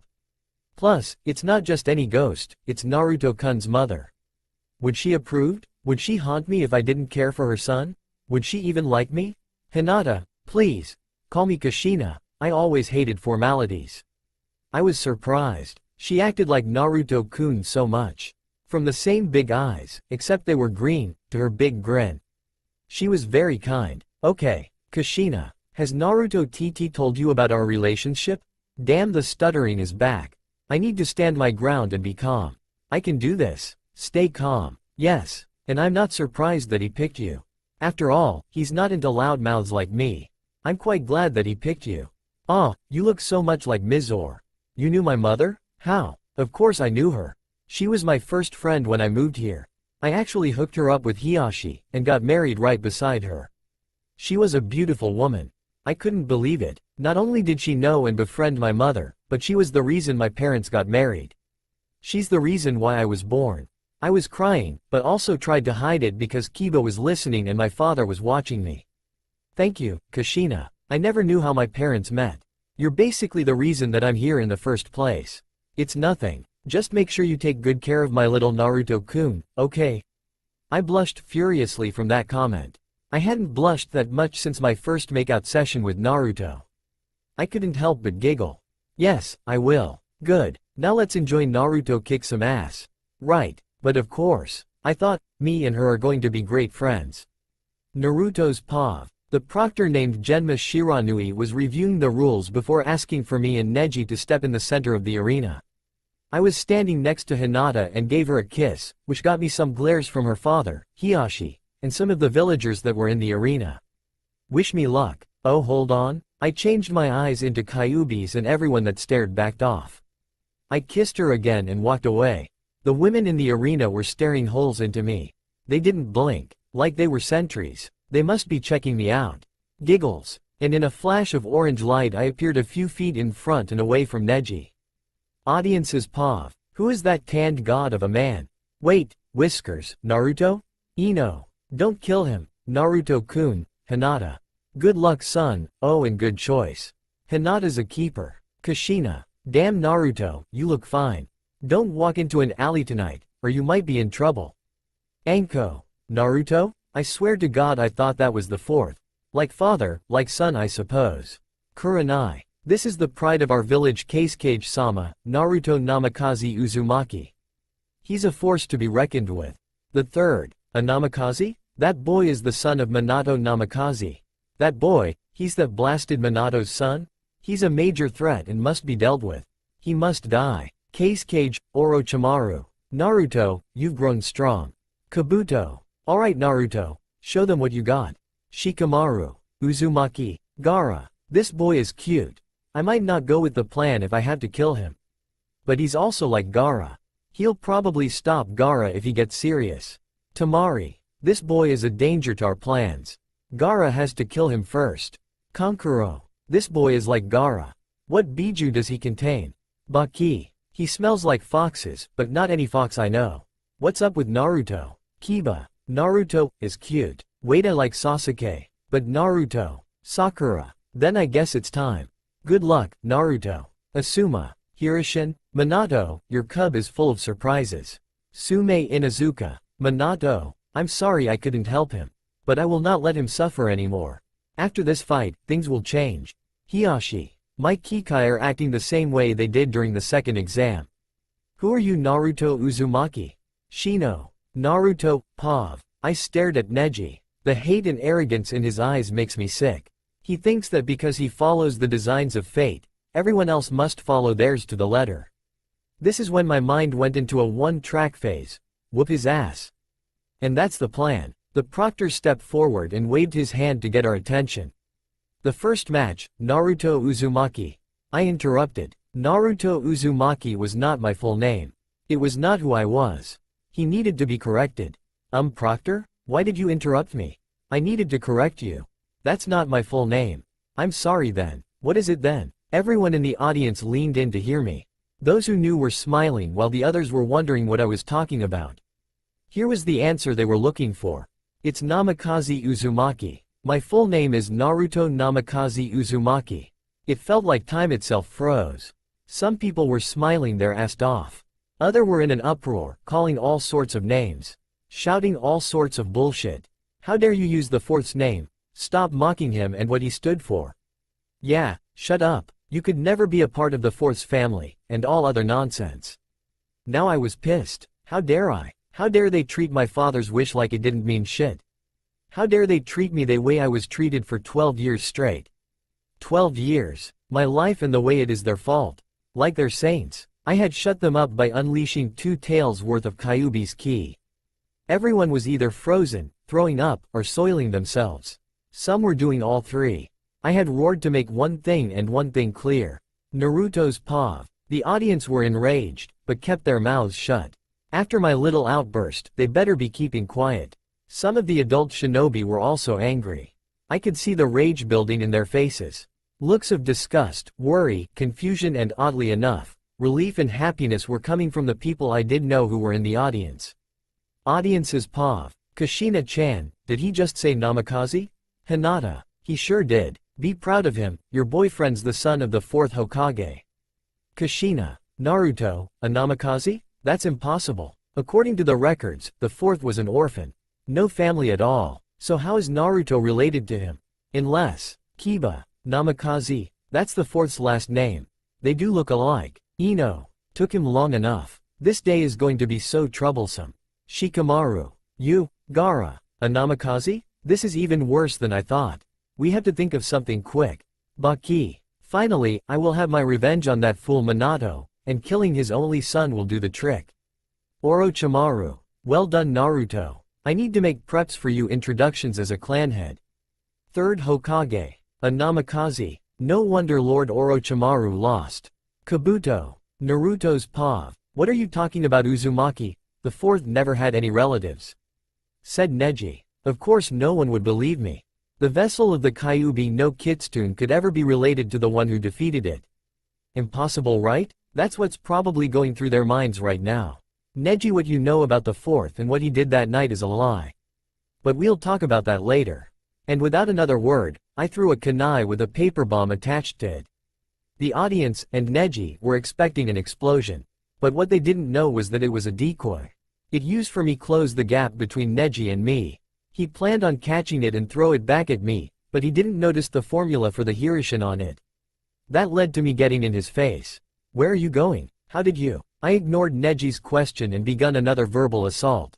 I heard, as we've seen over the years, that the Hyuga clan favor close combat over anything else. Supposedly, you guys are the best at it. Let's put that to the test. And with that, I got on my hands and sent a kick toward Neji's ribs. It made contact, but did little damage. He retaliated with a sweep kick, but ended up hitting nothing. Why? Because I was behind him, analyzing his movements. Your timing is great. Because of your eyes, your perception is good and prediction of movements rivals that of the Sharingan. You've spent years mastering your taijutsu, but lack almost anything else besides that. It's a shame really. The closed-mindedness though is funny. What did you say? Neji's veins were popping out of his head. They looked alive almost. I thought, good. He's getting mad. That was my plan, to get him mad, to throw him off his game. You and your clansmen only use taijutsu. No other, just you of any kind, well except the clan techniques. You rely too much on those eyes of yours. You say that you can see all, but you yet to look underneath the underneath. You underestimate me, and that will be your downfall. And with that, I went through a few hand seals and spoke. Fire style. Toad flame bomb. A giant ball of fire flew right at Neji. With nowhere to go, the dummy decided to stay there. Must think that I'm stupid, I know what you're about to do. 8 trigrams. Palm rotation. Was all he said before he spun on his heel, making a dome of chakra. The fireball collided with the dome, and somehow a little bit of it went off course and went towards the audience. I had to stop it. I made 5 shadow clones and then I went towards the fire. It smacked me clear in the face before exploding. People thought that I deep-fried myself. But I was far from that. I actually blew it away from me with a great breakthrough, made it collapse on itself, and used the Hirishin to get out of the way at the same time. I ended up sitting in front of the old man and the cage. Hello Naruto. Not that I don't mind visiting me, but shouldn't you be down there? Gigi asked. I smiled at him. Hey Gigi. Yeah, but I'm taking a 2-minute break. I wanted to say hi to you and the cage. Hi. Hello, young Namikaze. Namikaze may be my name by birthright, but I've decided to take up my mother's name. I don't want to be seen as the son of the 4th. No, I want to be seen and known as the sole survivor of a lost clan. The last of the Uzumaki clan of the Whirlpool Village. The one who brought Zakami Tate back into the world. After my discussion I ended up body flickering into a tree to watch my clones keep Neji on his toes. Hey, that rhymed. Giggles. Cage's POV. The Whirlpool Village? I thought that they were all killed? Well, Cage-sama, one did survive. And you're looking at him. The son of the Yellow Flash, the last member of the legendary ninja clan, the Uzumaki, and bearer of one of the oldest and purest Kekkei Genkai, Zakami Taunt. So he's the son of Kushina Well, all the better reason to kill him. That cursed blood gave me my idea of immortality, but because it seals itself, that power can never be mine. Damn it, Naruto's POV. Q-chan, did you smell that? Yes. The cage has that overwhelming smell of snakes on him. It's got to be Orochimaru. He must have killed that man in order to trick the Sand Village. I can understand that, but why? Unless he's invading. Quick, the chakra radar. Tell me if you sense any foreign chakra. 3 minutes later. Oh no. Naruto-kun, there's an army foreign chakra signatures all over the outsides of the village. They cover the entire perimeter of the wall. We have to tell the old man about this. I know Q, I will as soon as I beat Neji's ass right quick. I can't give up this fight. I understand. Hurry up anyway, that boy's eyes are starting to get on my nerves. Hey, you and me both. My clones were on the offensive, each using a different fighting style in tandem. Clone 1 used kickboxing to get used to Neji's timing, while Clone 2 and 3 used capoeira and Muay Thai to get him off balance. With rising knees to the face, which he dodged, and flares to sweep his feet, it was working. I noticed that Neji would stiffen when he moved, probably deciding on what to do. Clone 4 would be the last go up against him. His gentle fist was impressive, sending surges of chakra into my clone's body in order to disrupt what chakra they had. That would work, if Clone 4 stopped using Aikido to brush off his attacks and then counter by throwing him. And if the throw didn't get him, my other clones would meet him with knees, kicks to the head, and acrobatic-like attacks to his midsection. To be confused would be the wrong thing to say. More confusion came his way when Clone 5 began to use the Terra Shield to drive Neji into the other clones. Neji's POV. What's going on? These clones shouldn't be able to get past my defenses. And these fighting styles, 2 for offense, 1 for defense, and one of those 4 make unpredictable movements to disguise its attacks. Not to mention the blocks of earth that keep popping up. He's completely defending himself against my attacks. But I cannot lose to him. Fate has already decided me as the victor, and I can't let it go off course. They all rushed towards me with attacks at the ready, but then I saw a glimmer of orange light coming from a tree. He did that during the prelims. That means he's been watching me. He was gauging me. How dare he treat me like some weakling? Like Hinata? Well then, I guess I have to turn it up a notch. Rotation. As I slowed down, I saw an additional Uzumaki land near his clones. Must have tried to get an attack in while trying blend in with his clones. Not bad, But fate has dubbed me the winner, and I just noticed something in my favor. As I said before, you have potential, but staying near Hinata has made you weak. This fight is over. And how do you see that? Because you're in range of my 8 trigrams. Naruto's paw. Shit. Naruto, he plans on blocking all of your chakra points, you have moved now. Oh shit. But it was too late. Gentle fist art. 8 trigrams 64 palms. That stance, what the? I tried to figure out what he was doing. 8 trigrams. 2 palms. He roared as 2 fingers slammed into my body. I staggered, trying to keep myself standing. So this is what I feels like to get your chakra turned off. This sucks. 4 palms. 8 palms. 16 palms. 32 palms. The pain was unbearable. I couldn't help but scream in agony. The last thing I was his hands coming towards me. This is gonna hurt. 64 palms. Was the last thing he said before I hit the ground. My clones disappeared. I couldn't feel my chakra anymore. It felt like something was missing, like I wasn't whole. I blocked all 64 of your chakra points. You're lucky to even be alive. But no matter, you will lose no matter how hard you try. This hurts like hell. I can barely move, but I can't give up. I have something to prove. To show him that your fate is decided by you. Really? You actually believe that? I said as I got up and dusted myself off. But how? Because unlike you, I don't allow fate to control my life. Blood was on my hands. I was struggling, trying to ignore the pain. Why do you refuse your fate? You believe by saying that you'll beat me, it'll happen? If you say that you'll become our Hokage, you'll get there. Grow up. People are destined to become Hokage. No amount of hard work can ever change that. Especially since you no longer have any chakra to use against me. Now that's a low blow. Poking at someone's dream is going too far. I've just about had it with you. Why do you act like this? Why are you bent up and so focused on fate? You still refuse to give up. Very well, I shall award your courage, or stupidity, I don't really care. With a story, I could feel the tension in the arena. The air got thin and cold. Neji started to remove his headband, and moved up the bandages under it. They revealed an X with 2 lines at its side. As you know, there are 2 parts of the Hyuga clan, the main house and the branch family. The main house is usually the one who are the representative of the clan. The branch family are the protectors. They keep the secrets of the clan and protect them from the outside.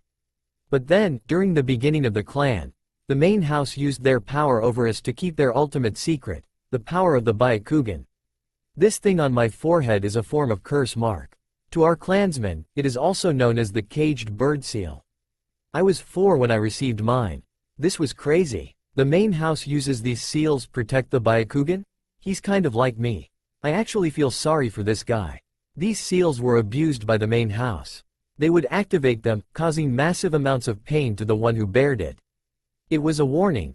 Those who bear this mark are to protect and serve the Hyuga clan, and obey the rules, without question, for as long as you lived. At first I was angry at this, but I accepted it. But then, one night, is when they went too far. The night that they murdered my father. What? Your father was murdered? By your own clan? Yes. It was the night that we signed a treaty with the village hidden in the clouds. Hinata was 3 at this time. Hinata's father and my father were twins, with Hiyashi being the firstborn by a few seconds. So guided by fate's hand, my father Hizashi became a part of the branch family by default. There was anger in his voice. Whatever happened to him, it's eating at him. It taking all of his will not to cry. The village was celebrating the alliance. But that treaty was nothing but a cover-up. The Cloud Village sent a ninja to our village and he tried to kidnap someone. They wanted the Byakugan, didn't they? Everyone gasped, probably surprised at the fact that I know this. How did you know that? I have my sources. Now please continue. Very well. A ninja crept into our compound, looking for a Hyuga to kidnap. They ended up grabbing Hinata. That I didn't know. Why didn't she tell me? Probably the same reason that I'm not telling her about Q-chan. She's probably scared. I need to talk to her about this later. The ninja would have succeeded, if Hiyashi had not intervened in time. The Cloud Ninja was an elite Junin. And when they found out that he was killed, the Cloud Village lied about sending him here, claiming it was a trick. They were about to start the war all over again, unless they received justice. They wanted the person that killed their ninja. They wanted Lord Hiyashi. But the elders of the clan decided that they would give them a body. But no Hiyashi. No, they ended up killing my father in his place, to protect the main household. Well, the tears began to flow from his face. I really didn't care about that. This was why he was such a god. This guy is a total bitch. My life was 10 times as worse as his. My train of thought was interrupted when I was Hinata cry. She was probably going over what she had heard. This is why I accepted the fate of the Branch family. Because it was proven on the day they killed him. And our fight is the same. The moment I became your opponent, was the day that your fate was sealed. Are you serious? That's why you did what you did to Hinata? To get some sort of revenge against the main house? That's bullshit. Why you little? His Byakugan flared. He ran up and rammed a palm into my chest. Then I heard from Kyuubi. Naruto, what are you doing? Why haven't you beat him yet? I wanted to hear his story. Besides, his thinks that he's headed bad, just like that boy Inari that I told you about. I need to set him straight. Okay, but if you decide to start fighting again, call upon my chakra. We need to end this. Finally. So your father died protecting the main house. Big deal. You think you're the only one hurt? Did you ever think how Hinata felt, or how her fate was changed because of this? I thought that your duty, no, your destiny was to protect the main house, not try to kill its future. It seems to me that you're the one who's defying their fate. I was crying now. A little bit of blood was trickling from my mouth. How dare you try to judge me, you wannabe? You could never understand how I feel. To have a mark that separates you from everyone else. A mark that can never be washed away. To anger him even more, I gave him a, "What are you smoking?" look. This boy has no right to judge me, just like everyone else in this village. He's just like them. Ah ha ha ha ha ha ha ha ha ha ha. You don't know how wrong you are. What that feels like. To have something put on you without your consent. To be treated less than human. Well, guess what? You, and your entire Branch family aren't the only ones in this village that has a seal. Your little sob story isn't worth dog shit compared to my life. And with that said, I reopened my chakra points, using Kyuubi's chakra. Then my bloodline finally kicked in. I could feel myself change, and it felt good. I felt like someone was watching me. Not in a perverted way, but like how Kyuubi's young chakra felt. It felt like a loving parent protecting its child. My skin got a little lighter, and I felt better than normal. A rush of energy filled my body as a whitish-red chakra covered it. My jacket then flew off of me, ripping of the sleeves of my shirt. It revealed my kitsune kanji and the black bandages in full view. But what caught everyone's attention was my eyes. They became ruby red with slit pupils. Now if you don't mind, let me tell you my story. Then you'll understand why I fight fate. Audience's pav. I felt Kyuubi's chakra for a second, but then a new chakra appeared. Is this the power of his Zakami taunt? Third Hokage. What kind of chakra is this? Hinata. So, Naruto's blood has activated. Now the time has come. Show them the power of a god. Kushina. His skin got lighter, and what's with his eyes? Ino. I don't know Ino. Maybe Naruto has a bloodline. Sakura. Shino. What are you going to do now, Neji? Shikamaru. That damn bloodline of his. He will pay. Orochimaru. Naruto. How strange. Kabuto. What is this power I'm feeling? It feels ancient. Gaara. This is the Uzumaki's power. I thought that they all died? And that other chakra. Shukaku. What is this energy? Is even chakra? Neji. Naruto's pav. Water style. Great whirlpool. There was a giant whirlpool that appeared out right in front of me. It went straight for Neji, but it ended up being blown away by his rotation. Then when he stopped spinning, I appeared in front of him making another whirlpool. Only this time, we were stuck in it. I had widened it so that I, Neji and the Proctor Genma were inside of it. Can't have you running now, can we? Now since you were so kind to tell your story, let tell you mine. You think that you're the only one that has suffered. You feel like you're the only one that has experienced pain, to be recognized only by that seal on your head. But, I paused and then lifted up my shirt, revealing the seal on my stomach. Neji gasped at it. He looked confused. As I said, you're not the only one with a seal. What is that? Is that the seal you were referring to? Yes. Because of this seal, I spent my entire life alone. No mother to kiss me goodnight. No father to teach me what it means to be a man. Up until I was 6 I lived in multiple orphanages, and then I was finally put on the streets. Almost the entire village hates me because of this. I was beaten to the brink of death almost every day, served little to almost no food at all. Every time I walked down the street, even now, I would be pelted by stones, wood, or any other thing that wasn't attached to the ground. This got even worse around my birthday. Author's POV. You could see the faces of most of the villagers. Some were looked proud of what Naruto said happened to him. Others regretting they ever messed with the boy. Some, including Kushina, were completely disgusted. Multiple amounts of killer intent were felt throughout the stadium, some bigger than others. That's not right. How would people do such terrible things? Ino yelled. To Naruto's surprise, she was the first to speak. He felt a little better getting something like that off his chest. Like a weight was lifted. Little did he know that an even bigger weight would replace that later on. Naruto's POV. I see. So it seems that your life has been a hard one far worse than my own. And for that I am sorry. But nevertheless you must lose here today. Sorry Neji, but I won't be the one who's going to lose. And with that I took off the black bandages that were around my arms to reveal some bunch of markings. But these markings were none other than a seal. The whirlpool at that time disappeared. Are those seals? Neji asked. His eyes were scanning them closely.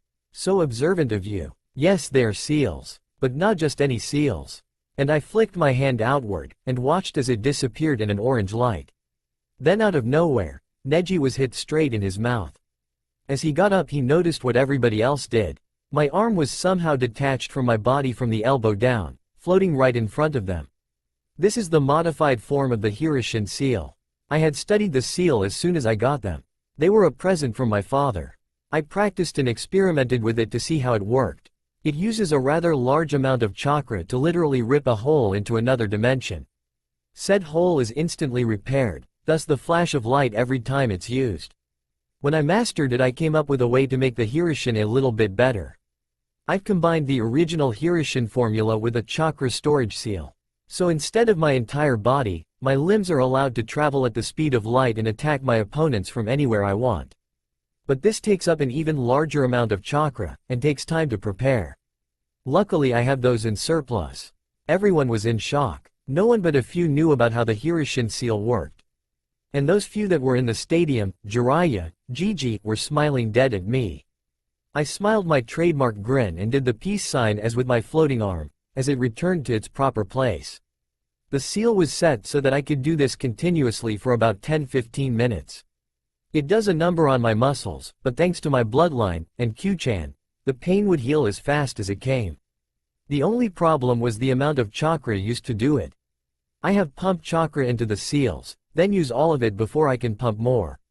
I could have used a self-sustaining seal, but I'm working on that. So I had to use what I had access to. Neji was frantically scanning my person waiting for me to make a move.